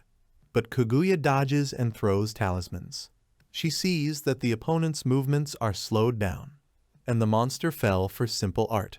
She applies the death burn, while shadow hands climb out of the roof. They grab the orc by the legs. Daiki is impressed. Kaguya's first step is to immobilize the enemy. But this is not enough. The orc breaks free. Its strength is staggering. A weak skill won't hold that much power. But Kaguya is calm. She sees that the orc is focused only on what is happening below, while it burns like hell from above. Daiki is surprised by the combination of technique and fire magic. In addition, orcs are weak to flames. He didn't expect the girl to know this. It seems that Kaguya found this weakness by instinct, using her sense of combat. This shows that you can't measure someone's strength with just numbers. Approaching the orc from behind, the girl insults him. Then he stabs me in the back of the head with the blade. Now the monster is finished. A fountain of blood spurts from the impact site. The body, now dead, falls face down. Kaguya is obviously used to fighting. It wasn't that difficult for her. You can skip to the main point. A light mist begins to come out of the orc's body and be absorbed into Kaguya's body. She learns the ghost's spiritual power. Daiki's guess was confirmed. If these are monsters from another world, then you can get experience for killing them. Kaguya is experiencing this right now. Her level went up to 4th. The girl feels that some kind of force fills her body, and he sees something in front of him. The status window became available to her, probably due to absorbing a soul from another world. Daiki explains that this is a skill that allows you to translate characteristics into numbers for clarity, and Kaguya finds it treacherous. But the guy is more concerned with the question of why the effects from another world showed up at all. He decides not to use things from there carelessly, and evades the question of what his status looks like. While exploring the panel, Kaguya notices something, and says that the numbers here are incorrect, but Daiki knows that's impossible. It turns out that he worries for nothing. Kaguya just doesn't agree with displaying her 3 dimensions here. Finally, the guy learns the secret that he likes the volume of her breasts. He neutrally says that he did not pay attention to this part and there may well be discrepancies. Then he changes the subject, asking how Kaguya is feeling. And that's a good question. Not only did her numbers increase, but her abilities also improved. Looking at a bird soaring high in the sky, the girl sees what she couldn't see before. Not only my vision, but my other senses were sharper. She's not using any reinforcement skills right now, so they can check something out. Daiki hands her a rock and offers to squeeze it. Kaguya thinks that she should have the strength of an ordinary high school girl. And even if her abilities as an exorcist are much higher than human ones, the stone crumbs falling from her palm only confirms her feelings. It was as if she was no longer human. Abeno asked Morishita over the phone what skill points he was talking about, and the hero asked her to look at the status window, where she should see the points she got when she leveled up. That's where she can distribute them among the skills she wants to use. And the girl realized that it works almost the same as and in the game. If she wants to focus on combat strength, then she should choose reinforcement skills or taijutsu. And if she wants to learn magic or complex skills, then she should choose something like magic reinforcement or night attention.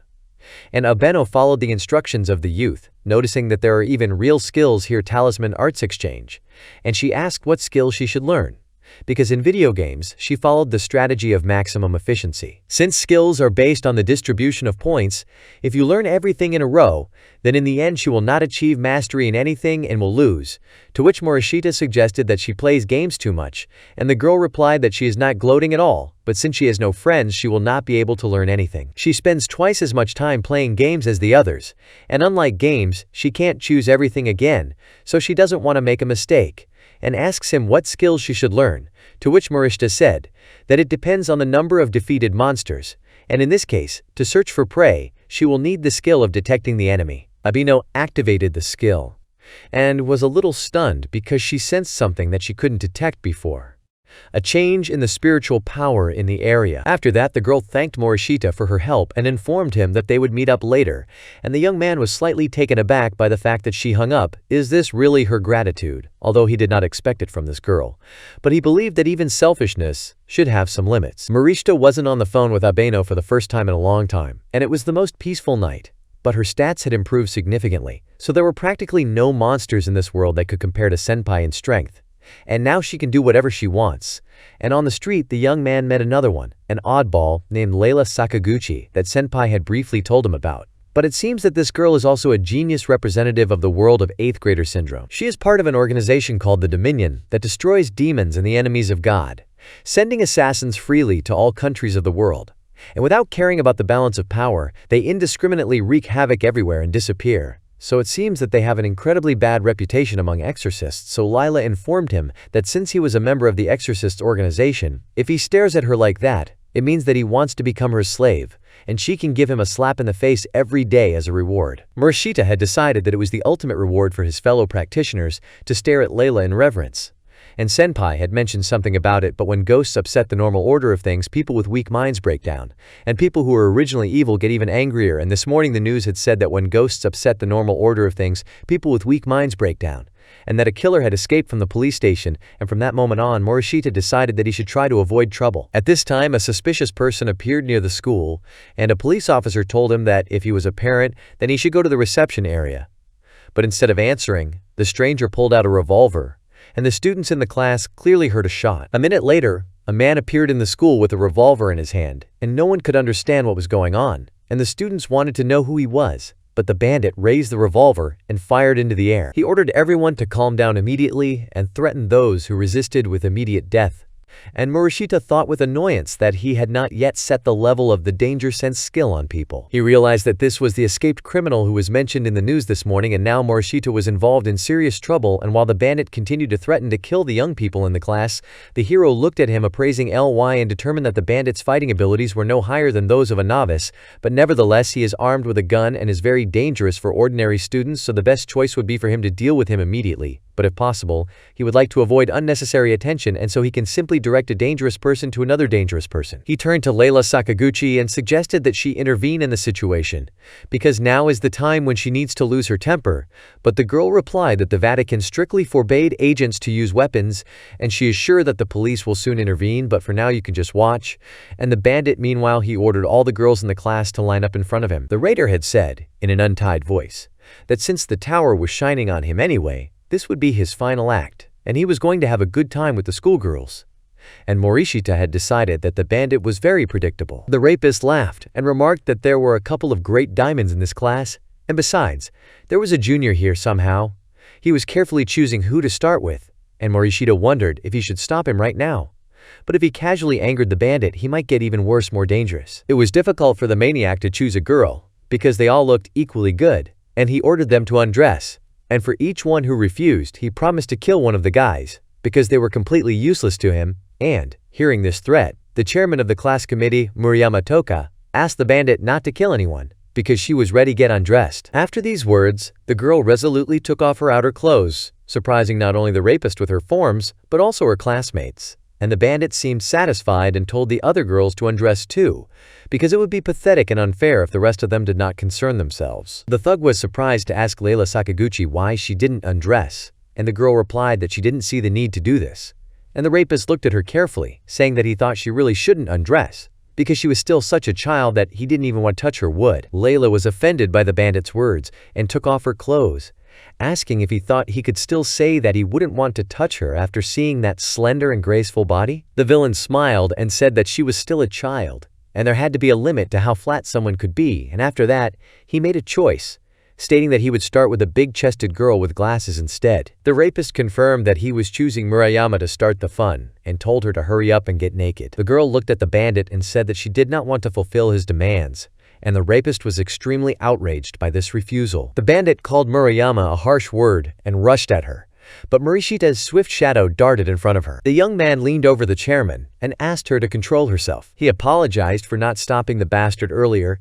Then he helped the girl up, and she reported that her pain was subsiding. Then Morishita clenched his fists and turned to the bandit. Everyone thought that the guy was crazy, and Morishita decided that since it had come to this, he had no other choice, and he would just knock him out faster.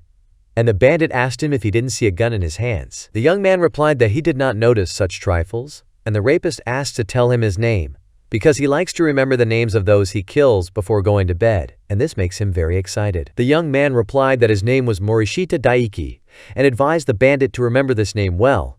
The bandit laughed and pulled the trigger, saying goodbye to him. When Morishita activated the skills Reflex Acceleration, Foresight, Calm Mind, and Taijutsu, he thought that the scoundrel had aimed directly at his face without hesitation, and of course, he could withstand even the magic of the explosion, and the bullet wouldn't even scratch him. But still, the others might start asking questions, and, after a while, he would be able to do it. 0.003 of a second after the shot was fired, he decided that he would play it out, as if he could dodge the gunman's bullets. By using illusion magic, Morishita decided that he would make him survive the hell that would be suitable for a geek like him. The stunned bandit suddenly saw a scary and ugly monster in front of him, which is an illusion. And while the bandit was assessing the situation, Morishita dealt him a devastating blow, using illusion magic to lock him into an endless loop of his worst nightmares, forcing him to enjoy it for the rest of his life. But Morishita was now deciding what to do with the atmosphere, and he informed the stunned observers around him that he had been practicing the mysterious Eastern martial art of Aikido through video tutorials. Delighted with this outcome, Lela suggested that Morishita should be swung in her arms to celebrate the victory.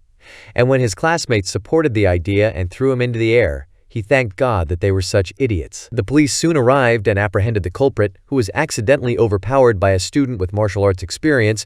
Morishita breathed a sigh of relief and looked around to see Lela Sakaguchi waiting for him at the school's exit. The hero asked her about the reason for the attention, and the girl asked him to become her teacher, because he managed to dodge a bullet today. But these words bothered Morishita, because now his abilities besides senpai were revealed by another obstacle. Lela told him that he was being modest when he said that he had learned the skill from video lessons, because in fact, he probably has a black belt, and therefore he should give her his phone number and email address, so that she can contact him at any time and take a few lessons. Lela firmly stated that he would become her teacher, and she would follow him everywhere and steal the secrets of his mysterious techniques. To which Morishita sadly thought that in life, selfishness is a disastrous pain in the ass. Abeno Kaguya took a deep breath, because the day of rebirth was approaching, as was the day of choosing a victim. The victim's candidates were her older sister, she, and her 5 cousins, and the rules were simple. The maiden who destroyed the least number of ghosts would be devoured alive by the Ninetales, and at the moment Abeno was in last place, and considering how far behind she was, the choice of victim at the next selection was a foregone conclusion. The older sister said that it looked like she was still wasting her strength, but Abeno objected and said that she didn't think that the last preparation before the hunt could be called useless. Her sister explained that she meant that she would soon be devoured by the Ninetales anyway, and that she should not enjoy the rest of her pale life as a girl, to which Abeno reminded her that the decision had not yet been made. The older sister said that right now, the difference between Abeno and her, who was ranked 4th, was 30 heads, and that she couldn't really close the gap before the next selection was graded. And Abeno accused her of getting grades because she was stealing the ghosts she had weakened from her. The older sister said that this is a vile slander, and the gap that she will never be able to overcome is due to the fact that she has a little talent and experience, unlike Abeno. And speaking of experience, it's likely that Kaguya-san is still a virgin, and she has heard that before the Ninetales devour the sacrificial maiden, she is defiled by small demons. Abeno excused herself and said that she didn't have time for idle talk, and the older sister thought that the younger one was still making futile attempts to avoid sacrifice, and of course, if she had a few more years left, she could become a decent practitioner, but things would be much sadder for her. Abeno stated that by continuing her training and using the skill points she gained, She was able to upgrade her talisman technique as well, and through experience, her attack power doubled. But Yui-san replied that this was complete nonsense and impossible. There was no way her abilities could have improved so much out of nowhere. But Abeno added that in terms of experience, her experience was so outstanding that she couldn't even imagine it. At this time, Lela, while hunting for ghosts, found it strange that she could sense their presence, but found too few of them. She had simply used the Abeno family's victim selection process and had literally come here to plunge her spear in and destroy the ghosts, and while the family dealt with half of the ghosts that appeared each time, she would need to take on the remaining half. She remembered that the Vatican, His Holiness himself, had ordered her to come here, and the priest had told her that no matter where her mission took place, as a dominion, she had to think about how to show her power in all its glory. Lela wondered if the Miko of the Abeno family were going to gather together to hunt ghosts, but based on the principle of organizing the selection of victims, it would be impossible. Does this mean that someone unexpectedly raised their level? Abeno Kaguya realized that with the enemy detection skill that she had upgraded to the maximum, she was able to sense any spiritual force within a 300-meter radius, and the ghosts definitely noticed her, just like her cousins. From the very beginning, her ability to sense spiritual power was outstanding,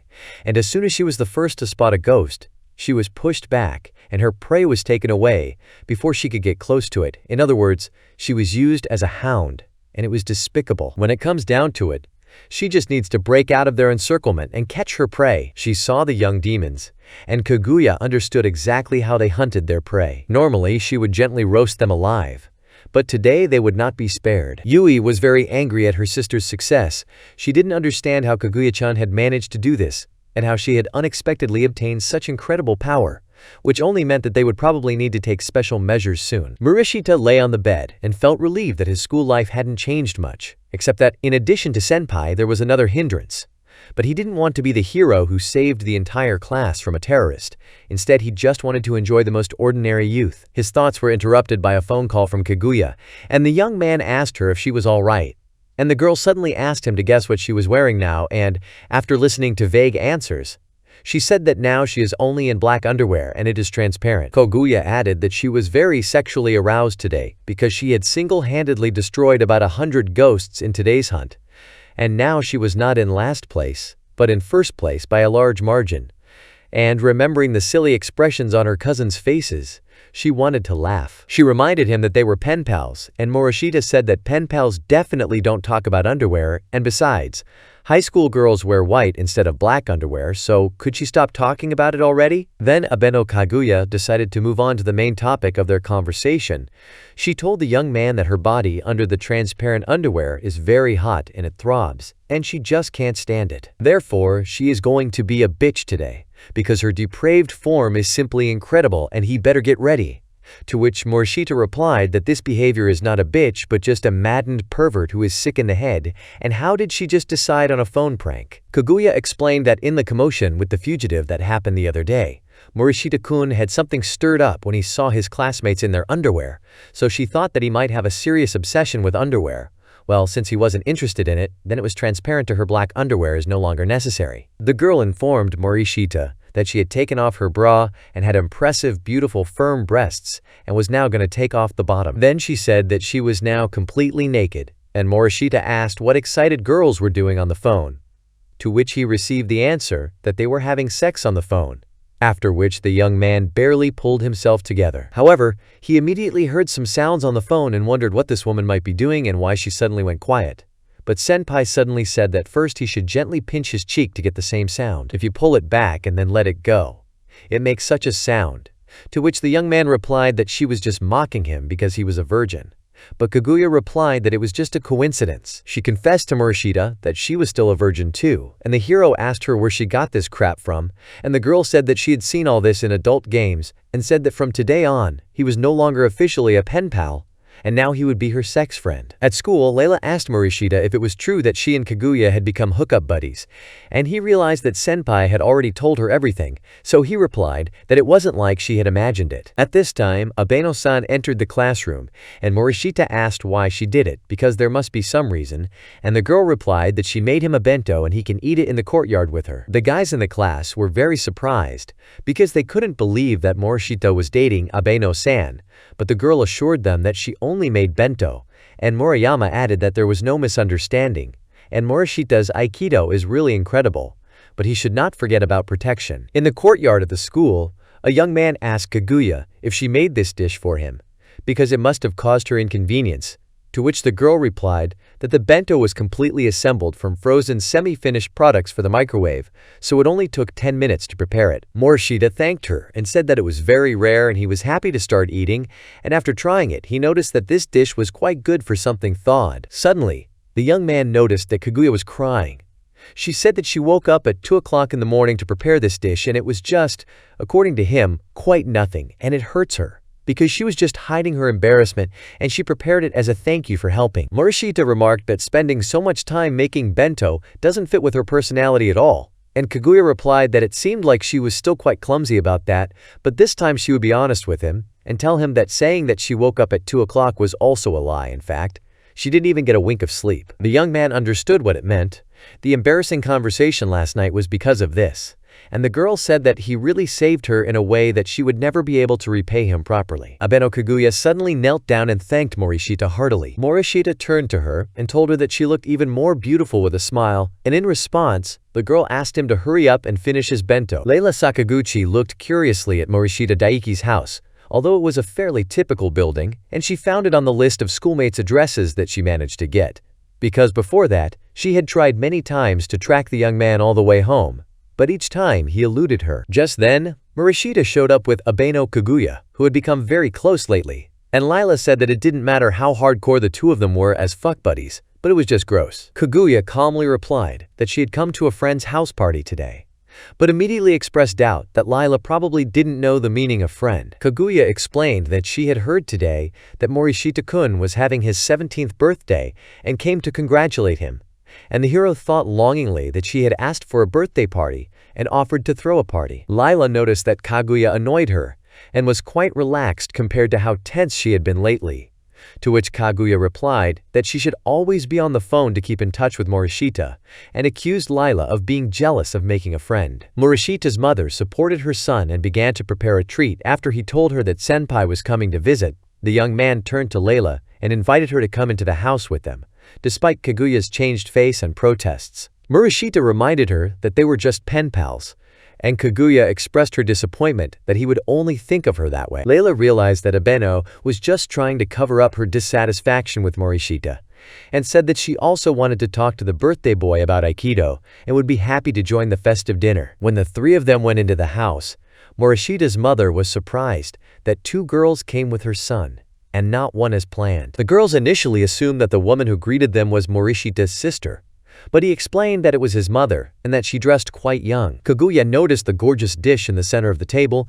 and noticed that Morishita's mom was a real pro at cooking, and Lela smelled chemicals and decided that this yakisoba was flavored with hydrochloric acid. Morishita called mom's yakisoba a killer dish in terms of acidity and secrecy of ingredients, lashing out at her with gusto, and Kaguya remarked that she didn't like his tasteless jokes at all. Lela tasted yakisoba and felt a real flame in her mouth. She decided that acid was really added there, and Morishita's mother went to the kitchen to prepare the next dish. Both girls decided that this was called a lousy dinner with shitty food that had real poison in it, but mom brought the next dish and said that it would be perfect for those who like spicy food. It's chili shrimp. Kaguya laughed and turned to Lela Sakaguchi, saying that despite growing up in Italy, spicy food was clearly too much for her, and the girl asked her to try it herself, because it looked spicy, but at least it didn't smell like chemicals. Kaguya spat it all out back, because eating a whole spoonful of death sauce was simply impossible for someone unaccustomed, and now Kaguya's cool image was completely destroyed. Morishita's mother asked Lela if she wasn't going to eat anything,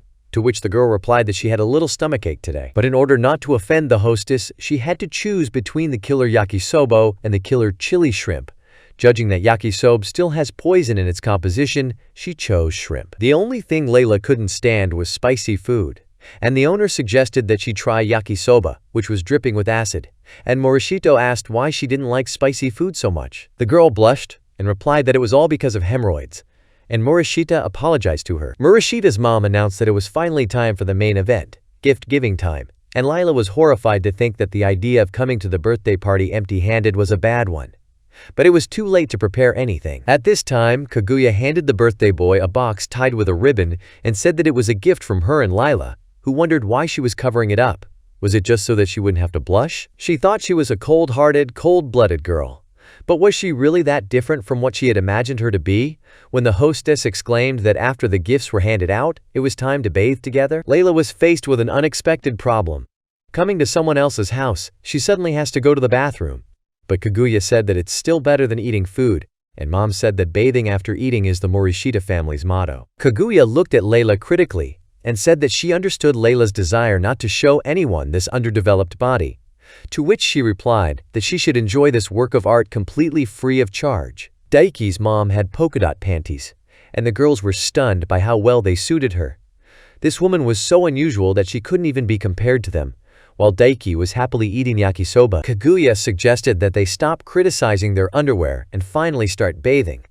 And Lela complained that in her hometown, there is no tradition of undressing in front of other people. Kaguya was 100% sure that there were public baths in Italy for a long time, and now she wanted to undress Lela even more, which reminded her that molesting a girl was still considered sexual harassment. Kaguya, looking at Lela's figure, said that even though she was already 16, nothing had grown on her, and her body was perfectly smooth.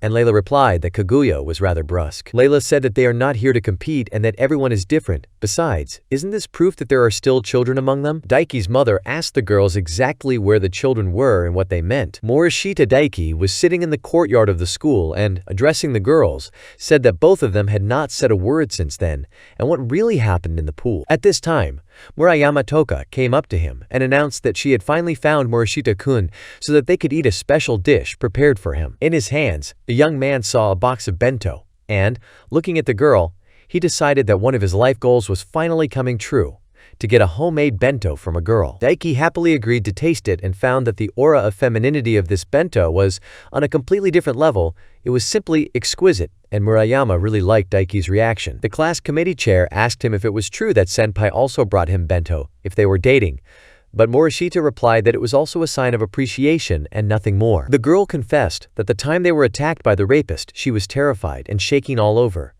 But she remembers not fear at all, but the warmth of Morishita-kun's chest when he hugged her. Since then, she had been watching him all the time and noticed that he had made a lot of new friends, and that was why she decided to do something, so that he could not be stolen from her. Murayama then asked the young man if he had any plans for Sunday, to which he replied that he was completely free on that day. Then, embarrassed, Murayama asked him to go on a date with her that day. Abeno Kaguya felt that her body had become heavy, and this was the result of the formation of the 4 sacred beasts, which meant that they no longer cared what things looked like, and the 4 casters were simultaneously using debilitating techniques to take the loot from her. But she couldn't believe that her older sister Sakuya had fallen so low. Sakuya told Kaguya that she didn't want to resort to such measures, but she could just obediently die for them without leaving such a bad aftertaste in their mouths.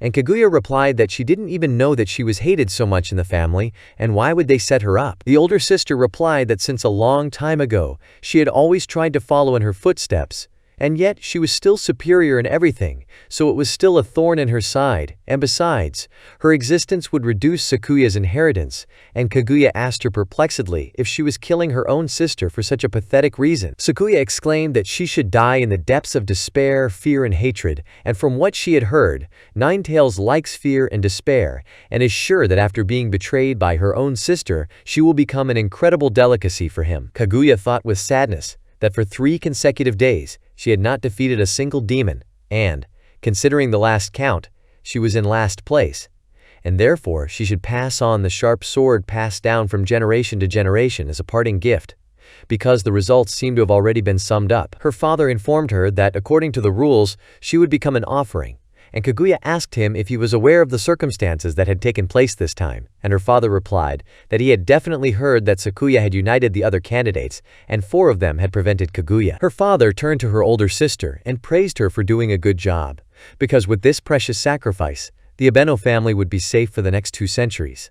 And Kaguya informed her father that she knew that Sakuya-san had received a marriage proposal from the main branch of the family and was sacrificed because of it. Her father replied that strength was everything, and her eccentric speech and behavior were to blame for it, so even the minimal appearance of family love was thrown to the wind, and Sakuya approached her younger sister and offered her heroin to make her commit suicide, thus easing her pain. Kaguya told her older sister that just thinking about the same blood flowing through their veins made her sick, and Sakuya replied that she was trying to stay innocent until the very end, but she was still glad that her sister was finally going to die. She followed her father and wished that she could enjoy Kaguya's pain to her heart's content until the end. Meanwhile, Morishita Daiki was looking forward to the Sunday when the meeting with the chairman was scheduled. He just couldn't wait any longer. At this moment, Senpai approached him, who thought that her enemy was called a god. But however, if it was Morishita who received great power from another world, then everything might work out, and asked him to give her a moment. The girl asked him, as a pen pal, what it means. And the young man replied that it means friends sending messages to each other. Kaguya asked Morishita to spend a couple of hours of her time on the upcoming Sunday, to which Morishita replied that he had already promised a classmate to go to the movies with her. Abeno felt a burning sensation in her chest and a rapid pulse.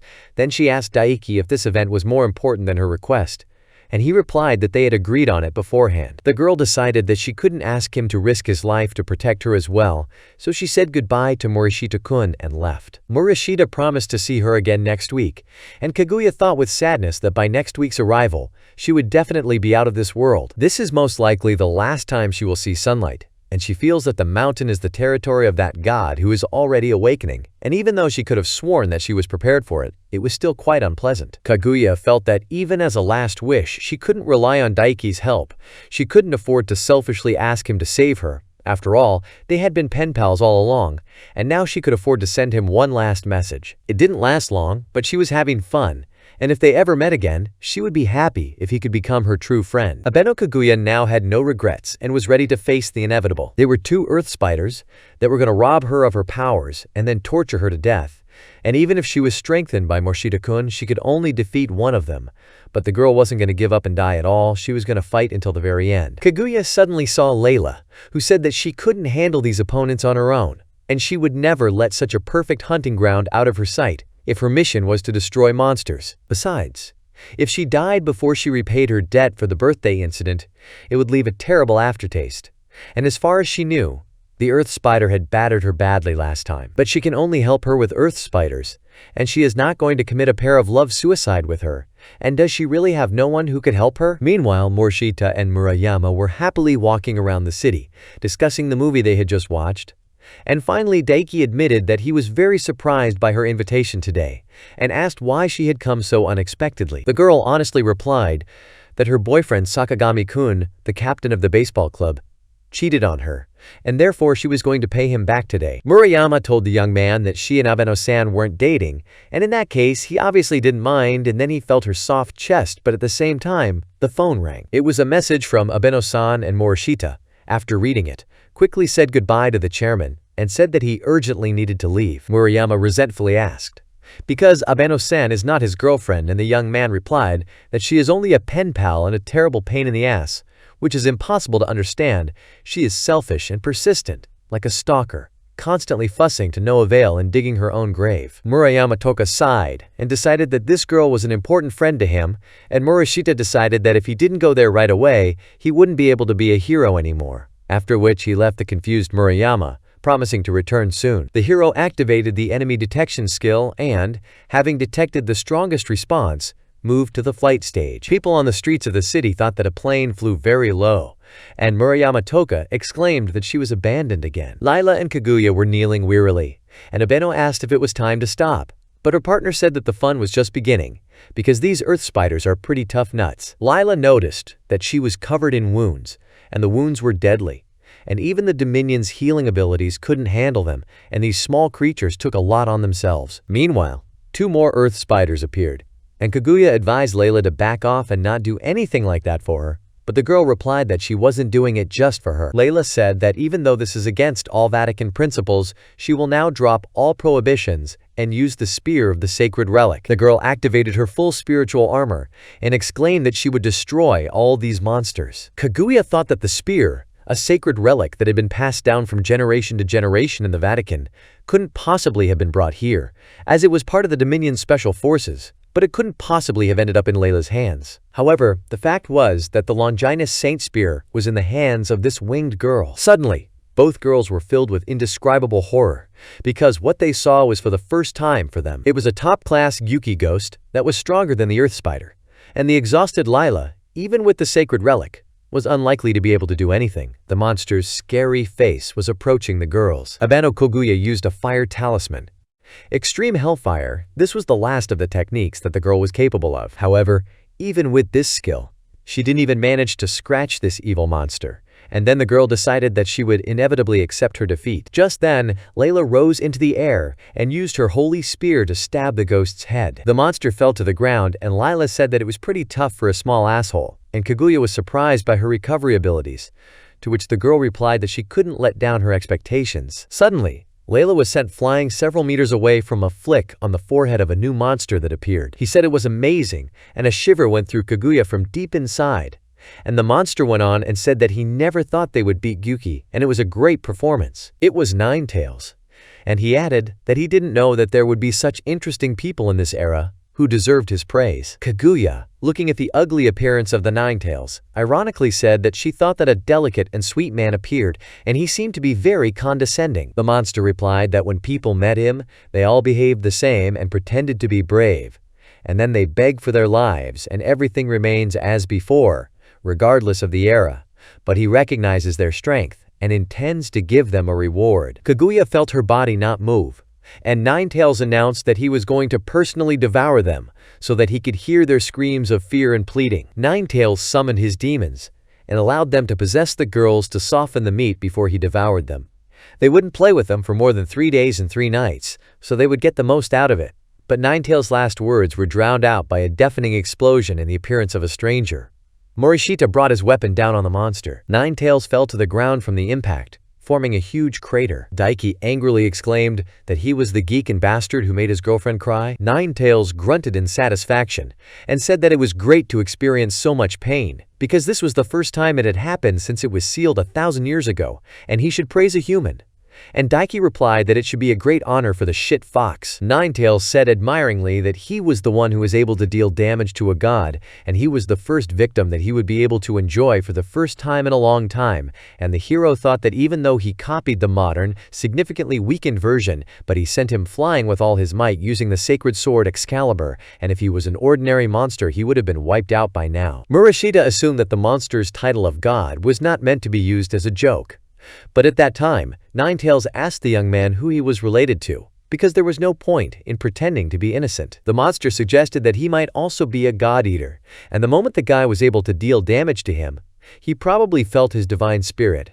Or maybe he was from the sun goddess Amaterasu, or the southern barbarian sect, to which the hero replied that he was just his friendly neighbor, Morishita Daiki. Ninetales assumed that Daiki continued to feign ignorance until the very end, and in that case, to make it easier for him to speak, he would torture the words out of him. The monster lunged at the youth, but the latter stopped both of its attacks, and Ninetales decided that his previous attack was not pure luck at all. The fight took a serious turn, and both fighters got down to business. Morishita actually surprised the Ninetales, and he unleashed a barrage of punches from above, and it was a simple and deadly attack. The hero slowed down a little and thought that the monster's attacks could only be prevented in the position that he had taken, and the monster decided that the man had finally given up his fight. The monster had broken through Morishita's defenses, and it seemed that its physical abilities far exceeded Daika's current ones. Daiki saw that Kaguya was ready to intervene, but he forbade her to do so, and Ninetales said that she could watch, and after he broke the loser's limbs, he would slowly devour him in front of her. This is the power of God. Let people now feel this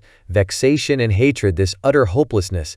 This is the greatest offering to God, and they should enjoy it to the full for the opposition. Morishita replied that he had actually given up hope in him, while activating the physical ability enhancement skill. The monster rushed at the young man and knocked him to the ground, but with the help of a special skill, and physical abilities increased many times, and he never heard that at least in some battle this skill was not used. With an elusive movement, Daiki released the grip and tore off part of the Ninetales' body, knocking it to the ground. This god couldn't understand what had happened to him, but Daiki explained to him and said that he had only torn off one of his ears and it wasn't such a big deal. Morishita claimed that he was too small a fish for a supposed god. Daiki, in truth, was also scared, because this monster called himself a god, and he's still no match for the goddess who reincarnated him, but based on this guy's status, he's a bit stronger than Morishita was when he was still nothing special, and he probably could be in the top 32 in the Imperial Capital's sword competition, and if he enchanted a weapon with an attack skill, he could defeat its princess. But it turned out that being afraid was a waste of time, and the best thing to do was just beat the shit out of this monster.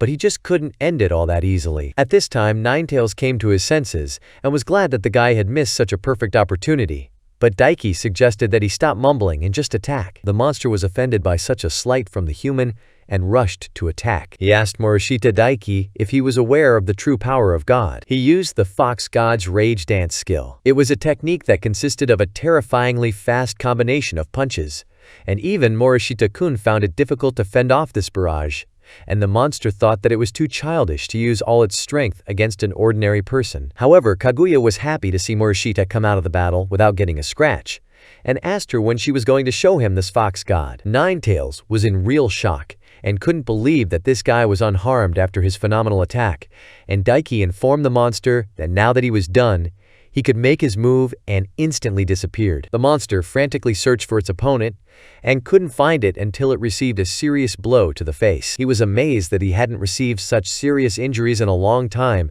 and even forgot the taste of humiliation, and Daiki decided to end everything here and now. However, the fox stated that he hadn't shown all of his true strength yet, and he was probably sure that he was a melee fighter, but he was actually a spellcaster and had the most vicious spell, Impenetrable Circle. The young man thought that he didn't really take this monster seriously, and if he still had a trump card up his sleeve, it meant that he might still be much stronger than the Demon Lord, as did the monster who reproached himself for the stupidity of refusing to use his true power against the enemy. Same caliber. The monster cast a spell and Morishita saw the Ninetales defensive barrier. The monster was exultant.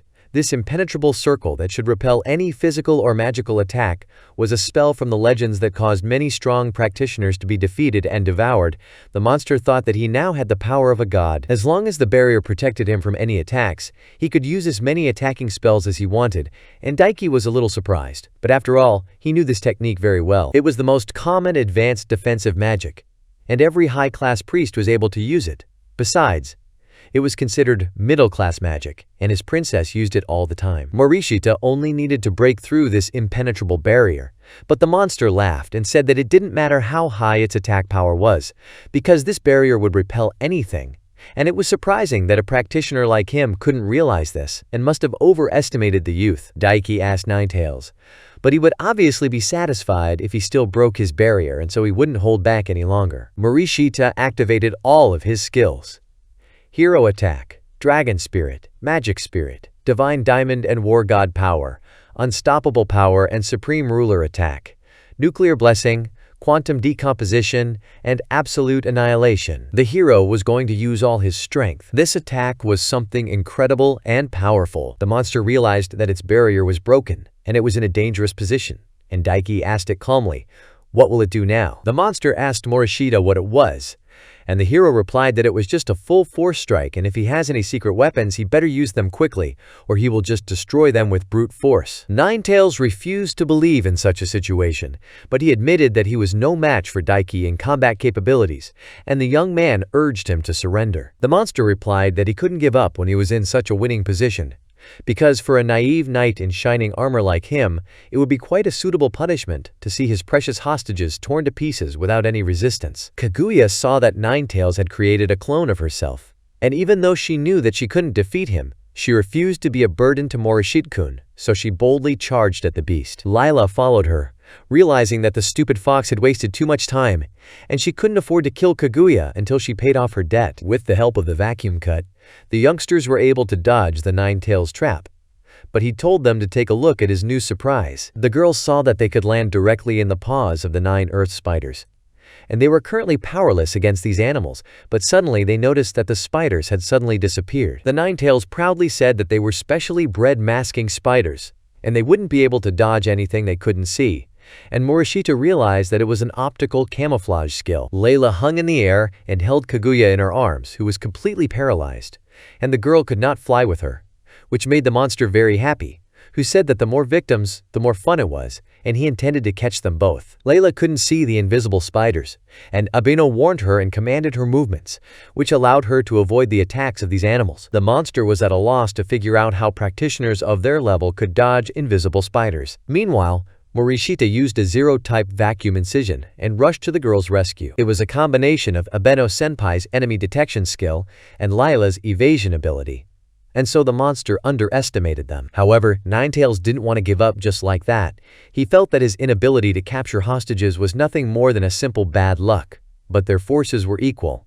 However, Morishita didn't agree with him and stated that his mysteriously created copy of himself and the invisible earth spiders placed were revealed from the very beginning, and furthermore, the girls easily figured out his shitty trap. In other words, he was checkmated at the moment when he decided to get his hands on his friends, and now he has no more trump cards up his sleeve, so now he can either give up or continue his useless attempts. Ninetales couldn't believe that a god was defeated by insignificant humans, and Morishita decided to beat the shit out of this fox. No longer holding back, he activated the hero's skills, strengthening physical abilities, piercing flesh, breaking bones, and accumulating strength. The monster was not so simple. It was waiting for the young man to open up with his last move, and he would use his last trump card, a sacrificial technique that turns all his magic power into combat power. It doesn't matter how many questionable secret techniques Morishita uses. After all, there are no physical limits for him to overcome, and at a time like this, even a fierce god can't evade his magic, and his final strike will definitely destroy the guy. However,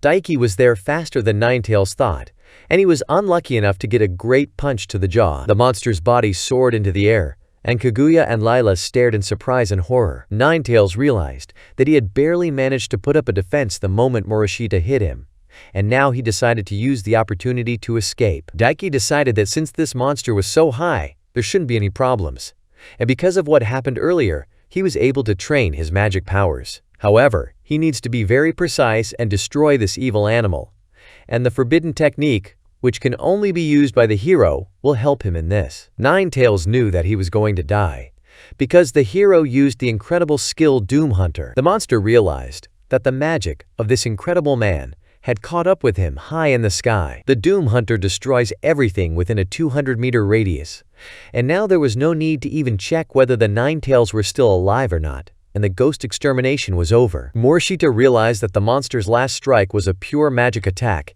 and if he had taken it, it would probably have hurt like hitting a table with his little finger. 2 days had passed since the victory at Ninetales, and Abeno Kaguya was treating Morishita-kun to the highest quality green tea in her cabin at the edge of the forest. Daiki remarked that it was strange to be in a house made of cardboard boxes, but it was important that Kaguya kept the destruction of the Ninetales a secret, defying the family and the organization by saying that they had calculated the monster's respawn time incorrectly, and that the fact that a strong spirit was beaten out of its shit like a pathetic high school student would sound like even more delusional. And naturally they didn't accept Senpai coming home alive, so she left the house with what she had on her. The young man asked her what she had been eating all this time, and the girl replied that she was making cookies out of ground acorns, and Morishita said that he just wanted to make sure if she really came from a prestigious family, to which Kaguya replied that she did, but right now she only had 7 yen left in her purse. Now she is poor and feels like this for the first time in her life. Then Morishita offered to lend her money and advised the girl to return home. But Kaguya rejected this offer and called her family sick bastards who are ready to pump their youngest daughter with heroin and make her a sex slave for the spirit. Then Kaguya admitted that she made a mistake when she broke a bottle of heroin, and she could have driven it for a lot of money. And she also said that she was already at the limit in many ways, and yesterday's downpour damaged her house, and then Morishita again offered her his savings. Kaguya suddenly asked him if she was a pretty girl, and when Daiki confirmed it, she said that using this, she should sell herself. But she certainly didn't like it, and that was why she needed Morishita-kun's help. First, he would sell himself to a handsome guy in a gay club, and she would make a deal with them herself. And if he was willing to do that for her, then she would be determined to sell herself. But after that, Daiki admitted that she was completely out of her mind. The girl replied that she was in a desperate situation, but he should not worry about it, and she would sell her virginity for at least 100,000 yen. Morishita advised her to put aside thoughts of prostitution and refrain from making hasty decisions without discussing everything with him. The next day, Morishita walked down the street and thought about how much trouble Senpai's stubborn attitude caused. And as he passed an expensive cafe, where a cup of coffee cost 1,500 yen, He thought with sadness that this happens when there are people sleeping in cardboard boxes. Suddenly, inside the cafe, he saw Abeno Kaguya sitting, and he asked her why the one who had eaten chestnuts yesterday was now sitting and elegantly drinking expensive coffee, and the girl told him that she had sold it, even though she had not slept a wink last night. Morishita was indignant and said that even though she was pinned to the wall, but to sell something so valuable so casually for cheap is unacceptable. And the girl replied that she really slightly lost the price. However, they agreed on a price of 1.5 billion yen. At this, Morishita sank into a chair and said that only someone like an oil magnate could afford to buy her virginity for 1.5 billion. To which Kaguya said that she did not think of selling her virginity, but sold the treasure, because he must have heard about the Muramashi and Masamune blades. They are not only a national treasure but also a top-level magic exorcism weapon, and this field is full of buyers. Moreover, Lela Sakaguchi is currently in the city, and so she made a lot of useful connections, and then the news was broadcast on television that several swords that are a national treasure were stolen from the prefectural shrine. Kaguya calmly explained that the Dominion's strength had been greatly reduced recently, and they needed bladed weapons, so by making a deal with them, she hit a huge jackpot, and they also paid her the entire amount at once. Morishita was startled and asked the girl if there were no guards there, to which Kaguya replied that she was helped by his skills in detecting the enemy in disguise, and besides, Lela put in a few words for her in front of the highest officials from the Vatican, and now they will not start a sudden hunt for her. The high priest Abeno-san, her father, was declared the victim, and now he's in big trouble. It seems that all the riches will be taken from him, and he will work as a priest in a sanctuary on an isolated island. And this upsets her a little. Although, in her opinion, this is too lenient punishment because there are so many refugees around, and her family, consisting of real bastards, will live a wonderful life, despite the suffering of so many people around. But then Morishita reminded her that she just recently lived the same life. Kaguya confessed that she also stole something from her older sister and cousin, so it's a total mess. And now she's decided to buy a penthouse in a high-rise building in front of the station. And Daiki reminded her again that she was judging undeserved earnings a moment ago. Morishita decided that he could get a coffee too, thinking that the problem was solved. But the girl said that the most important thing was still not sorted out, and today they were skipping school. Kaguya suggested that the young man go to the coast with her right now. When they were alone on the beach, Kaguya asked what dish she liked best, not counting her mom's cooking, and Daiki said that he probably liked rolls, and Kaguya suggested that he go to a super popular restaurant next time. The girl said that it would be summer in a couple of months, and asked what type of swimwear Morishita liked best, to which he replied that he preferred a striped bikini, and Kaguya said that she expected this from a virgin like him. Morishita expressed concern that she was acting strange lately, and Kaguya replied that, after all, they were friends, and they were already quite close. After all, he was going to get a wife in the future, so that he would tell his wife if he wanted to take a bath, have dinner, or her, and when the boy chose the latter answer, Kaguya suggested that he buy condoms next time. Morishita asked why she was talking about it right now, and Kaguya told him that she was a virgin bitch and proud of it. Then she asked if he didn't think that virginity was a disadvantage for someone who fought on the battlefield, and if they had lost that time, she would have been wet and slimy, and Morishita said that she described everything too clearly. Kaguya said that in their society, the market only values virgins as victims, and so she thought that she should lose her virginity, and by the way, if she lost her virginity, she would turn from a virgin bitch into a very ordinary one. But does he want to lose his virginity as soon as possible? Morishita replied that he might seem like a hopeless romantic, but he thinks that his first time should be with the girl he loves, and Kaguya asked in surprise, so he thinks that after the first time, anyone can be his partner? He added that he didn't want to have a relationship with someone who just happened to be on hand. At which point, Kaguya grabbed his face and asked if he really thought she would carelessly talk to him about something like that. She's got a twisted body and a bitchy heart, and if her virginity is taken away, she's just a normal fucking bitch, but she's his fucking bitch. The girl was annoyed and surprised that Daiki still didn't understand if he was so thick-headed, and since that was the case, she should tell him everything in plain text. She looked the young man in the eyes and asked him to become his friend groom. Morishita couldn't believe that she was serious, but the girl asked him if he hated her, and even though she was 100% not the one he was looking for, Morishita realized that they were getting closer without even realizing it. Then Morishita decided to answer her also seriously and stated that even if they start dating, they don't know anything about each other, and therefore, why not start getting to know each other better as friends first? Kaguya complained that he forced her to say something like that, but he wanted to remain ordinary friends. And Daiki added that they would be more than friends but less than lovers. And the girl agreed. Kaguya stated that her right hand was very lonely and asked him to hold hands, because they are now more than friends. They held hands and walked in a completely different direction from the station. But Kaguya said that they only had one stop to go, and they could walk that short distance by holding hands. The girl turned to Morishita Kunakun and reminded him that she was betrayed by her father and older sister, and it was very sad. She even thought that her heart would break. But now she doesn't care anymore, because that day, in that place, he came for her and now they are walking with him holding hands. And that alone makes her happy. Even if she could start living anew, and she had to go through a similar betrayal again, she would definitely go the same way for this moment. Besides, the words that she was going to say to him would never be heard by anyone else, and even to him she would never repeat them again, so he had to listen to her carefully. Abeno Kaguya stated quite seriously that she was infatuated with Morishita-kun and loved him very much. Murayama Touka is a very ordinary high school student who holds the post of manager of a baseball club, a little concerned about too large a breast size. But her family circumstances cannot be called ordinary. Her father, an office worker, started investing securities when the girl was still in elementary school, and initially used only the earned capital in trading. But then, to recoup losses, he went into trading with his head. And at first, everything went well. Without realizing it, he spent all his savings and started borrowing money from relatives. And when those bridges were burned, he borrowed at high interest rates. And when that too was not enough, he borrowed money from loan sharks and, having reached the point of no return, jumped in front of a train. But the family's failures did not end there, and loan sharks came to their house for debts, demanding to pay the remaining part of the debt, which was partially repaid by Murayama's father's insurance. At her mother's timid protests, the Yakuza representative yelled at her and ordered her to comply with their demands. The thug said that it was definitely not enough for a madam to work part-time to pay off the rest of the debt, and he suggested that TikTok work out the debt with his friend at an exclusive club that provides services to gentlemen who prefer young women, because after working there for only 10 years, they can easily pay off the entire debt. The girl's mother reminded that her daughter is only a high school student, and the representative of the Yakuza told his assistant to make a mayhem in the room. This big guy broke the dishes, and the representative said that no one knows when even an accident can happen to relatives, and he does not guarantee that this will not happen again to Madame Touka or her little brother. The representative's bodyguard approached him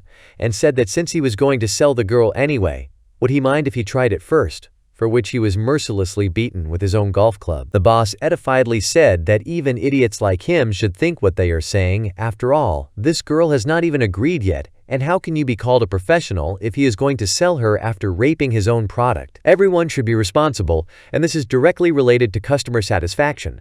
And after that, the Yakuza representative apologized for the staff and offered to end the conversation, but pointed out that his patience was also not unlimited. He agreed to wait until tomorrow, while he and his daughter thought things over carefully, and then he threw a small amount of money on the table in the form of a symbolic memorial offering. Murayama Touka slowly walked down the city street and could not believe that it all happened to her, because until recently she had a family and a boyfriend, and she considered herself the most ordinary happy girl. But the guy cheated on her, her father committed suicide, and starting tomorrow she will be make a living selling your body. Unexpectedly, they came face to face with Morishita-kun, who was walking with Abeno, and Touka thought resignedly that the young man was dating this girl who was richer than her. The young man asked her if she was all right, and although Touka knew that she would only bring Morishita-kun problems with her actions, she still fell to her knees and asked him for help. The girl explained everything in detail to Daiki and Kaguya, and Abeno couldn't believe that this was the girl who was the head of her class's committee. She took a closer look and noticed that her face and chest were quite average, and instead of a chairman with special skills, it was just a plain, pathetic fool who approached Morishita-kun and assumed that he knew about loans since his father worked in a credit union. The young man asked the girl when her father died, and when he heard that it happened 2 months ago, he asked her if she knew what it was to give up the right of inheritance, because according to this law, she is not obliged to pay them a single yen. She can file a lawsuit and get rid of the debt completely, even though there is a time frame for that, but she should have plenty of time, and Kaguya casually said that Murayama doesn't deserve sympathy anyway, because she pushed herself into a corner with her weakness and stupidity and was forcibly bullied. The strong always devours the weak, and this is an incredibly common scene that happens every day in the world, to which Touka confessed that she is weak and stupid, but they are talking about the Yakuza, which she can hardly oppose anything. Abeno Kaguya philosophically said that weakness itself is one of the sins, and she does not deserve pity. She also has teeth and nails, and she could pick out their eyes and bite off their noses, and if she remains the same, she will literally just be eaten. But they would still help her, and it wasn't out of pity. And Morishita asked Murayama where the Yakuza's office was. The hero stated that they were going to have a little chat with them, after which they went to the city center and soon entered the office, where the person who came to the house to Touka asked if she really decided and did not wait until tomorrow. Morishita explained to the squishy guy that according to the law, Murayama-san would give up the right to inherit, to which the bandit replied that he was brought into the adult world, and this is a terribly complicated thing, and it would be great if children did not interfere with the debt agreements of adults. According to him, a high school student can't have anything but a superficial knowledge, and in the end everything is decided by the creditor, so everything will be resolved by mutual agreement when Murayama-san pays off his debt. Daiki said that they didn't agree with this, and they came to discuss it in good faith, so he demands that the Yakuza representative explain that he did not say so. The man seemed angry and told Morishita not to come to the Yakuza office anymore to make jokes and throw out random phrases about the laws. They are a criminal syndicate and they are outlaws, so he should hurry to go home while he is still in a good mood. After that, the bandit lit a cigarette and Kaguya told him to stop doing it because she does not tolerate tobacco smoke. Morishita once again offered to resolve everything peacefully, because according to the law, the Murayama family will give up the right to inherit, and this egregious case will not go to court, and these words completely angered the Yakuza representative. He got up from his chair and said that they really underestimate them, and their business is based on their image, and if the crime syndicate goes along with such pathetic high school students, it will be a bad example, so they should apologize, and then he will let them go home in one piece. To which Kaguya remarked that, "It seems the crime syndicate is always bullying the weak in this office." Kaguya said that in the case of a real crime syndicate, a couple dozen police officers with automatic rifles would slaughter them within 30 minutes. They wouldn't be able to defeat even the most ordinary police officer. How did they even shamelessly call themselves some kind of force? She alone is enough to beat the shit out of them, and the girl offered to attack her. And the bandit told the security guard to make these high school students regret that they were born, but not to damage the beautiful goods. The girl decided to introduce herself and said that her name was Abeno, and asked the Yakuza if even after learning that she was from this family, they were going to lay hands on her, but the bandit ordered his bone crusher to take her. Morishita asked the girl to wait a bit, and the bandit thought that he was finally going to apologize.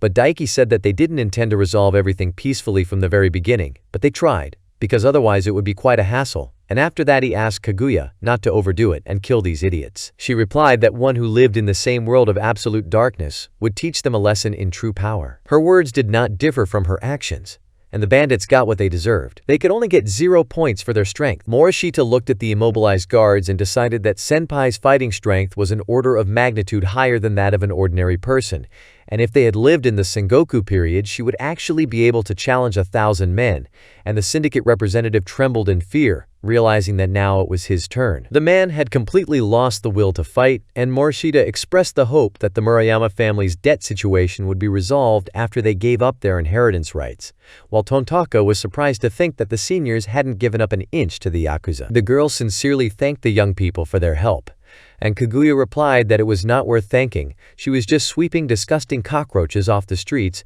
and they should be grateful that she did not kill them. Lela Sakaguchi wanted to know the whole truth about the Yakuza's fight with Kaguya, and she wanted to join them in this fight against the syndicate. After all, it would be great if they didn't get interrupted. Lela was thrilled that Kaguya was really good at fighting, and that they wouldn't be able to pretend ignorance anymore.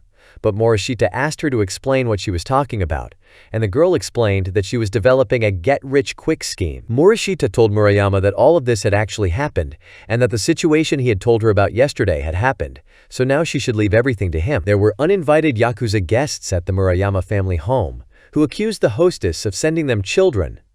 But you can't just take money from a big Yakuza boss and then easily get rid of the inheritance. The bandit's hand, raised over the woman's head, was stopped by Morishita, who easily predicted their actions, and the young man advised them to leave in order to avoid unpleasant consequences for themselves. But the bandits refused. They rushed at the guy who had previously dealt with their colleague Shimabukuro-san to take revenge on him. However, the entire group was soon immobilized, and only one of the bandits pulled out a knife. and Morishita reproachfully remarked that it was not good for a professional to use a knife against an ordinary high school student, and after that he took the weapon and stuck it in the assailant's thigh. After Daiki dealt with the guests, Murayama Touka was convinced that he was actually a master of Aikido, and the young man wondered what the Yakuza would do now if violence didn't work, and he assumed the worst-case scenario. At the Yakuza offices, the boss called in the battered Shimabukura and asked if he had received any information from the guys they sent to Murayama's house. In the end, they gathered the most notorious villains to send them to Morishita's house. And if they can't deal with someone strong, then you just need to hit his family. At this time, Kaguya easily dealt with the thugs in the penthouse, who also turned out to be criminals, although they thought they could deal with her with guns. Whatever the case, she would like them to have some time to react, so that this magnificent sword in her hands would think that it was being neglected. At the Yakuza office, they couldn't figure out what had happened to the fighters, and the boss thought they were high. And just at that time, detectives from the Sakurada division knocked on the door. Morishita explained to Touka that this was all. Criminal organizations initially could only survive by hiding from the police, and as soon as they cross paths with citizens, they come to an end. And even if it wasn't her fault, they took advantage of her weakness, and what happened to her family was unfortunate. At this time, Kaguya entered the room and aggressively attacked Morishita-kun, asking him what was all this about. Lela asked with a puzzled expression what the police were doing here, and Kaguya said that the damn piece of shit personally called her and hit Morishita hard on the head. Lela exclaimed in disappointment that this once-in-a-lifetime opportunity was now disappearing because of him. And Kaguya asked how he dared to take matters into his own hands when the information came in that the Yakuza leader had run away with the car. Kaguya cheered up and said that it looks like they still have a chance and they need to hurry up and find the leader by detecting the enemy. After that, they caught a taxi, and Kaguya said that they are going to kidnap this Yakuza. The girl was sure that he had all the necessary money with him. After that, she activated the spatial section skill so that the taxi driver would not hear them and said that the government and the country did not officially recognize the existence of the Abeno family or the Dominion, and they are extraterritorial, that is, underground organizations. At school, they were taught that in the past the government was ruled by a shaman, but in reality this person had superpowers, and he ruled from the shadows with brute force. And with the development of civilization, science and military tactics evolved, and the complete domination in the past disappeared. But, nevertheless, their forces still have to be reckoned with. Kaguya added that they entered into an agreement at the beginning of the 20th century and are just an organization that fights only with ghosts. They do not show up in public, do not get involved unnecessarily with politics, the government and ordinary citizens, and in return the government also does not interfere in their affairs. However, as you might expect, any reckless actions against citizens will eventually lead to a high-level court, but in the case of someone from the criminal world, the situation is completely different, and the implication is that the decision is entirely up to her, including murder. They'd worked out an excellent scheme to get the money out here too, but all those preparations had been wasted because he'd called the cops, and this Yakuza, who'd raised a lot of money on legal loans, was bound to be punished, and besides, they couldn't miss the chance to get rich fast, and the Vatican's maintenance was limited, and besides, moreover, if you see money on the ground, you must pick it up. Meanwhile, the Yakuza thought with horror that the secret organization Abeno actually exists, and this is not an urban legend.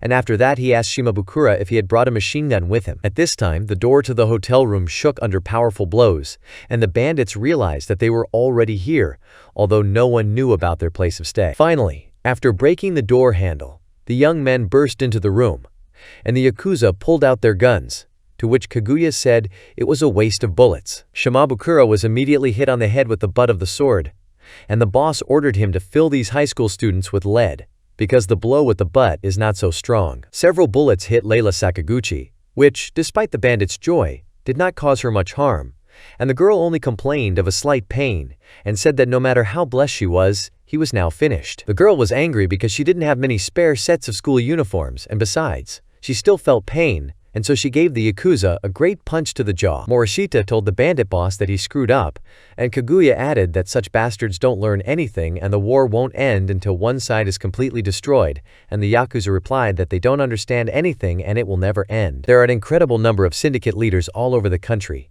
and they will hunt them down 24 hours a day, and their families and friends will also fall under their control and be destroyed.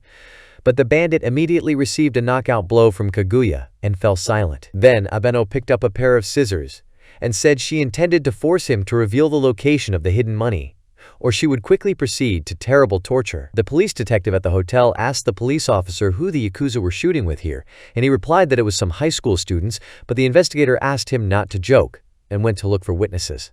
He found the gangsters in the room, a rose sticking out of one of them's ass, and the young men were already far away, and their jackpot was about 50 million yen. Lela said that if they shared everything equally, there should be no complaints. And Morishita said that if they wanted to share the money, they should give Murayama some of it. Even the insurance she'd paid for her father's death had been taken away from her, and in that case, the money would be a kind of compensation for her, and he couldn't bring himself to take it. To which Lela indignantly exclaimed that he was the only one who wanted to remain a saint, and Kaguya said that for the first time since losing her own, she understood the importance of, she loves money of course. But she's not a miser, and it's still stolen money, so they'll tell Touka that the Yakuza kindly returned it, and she'll accept it. Morishita was very surprised by the amount of money. Abeno said that it was about 570 million yen in total. And the Yakuza said that it was natural because children pay their parents' debts. They just visited the headquarters of their main crime syndicate to talk face to face, and they had very peaceful talks.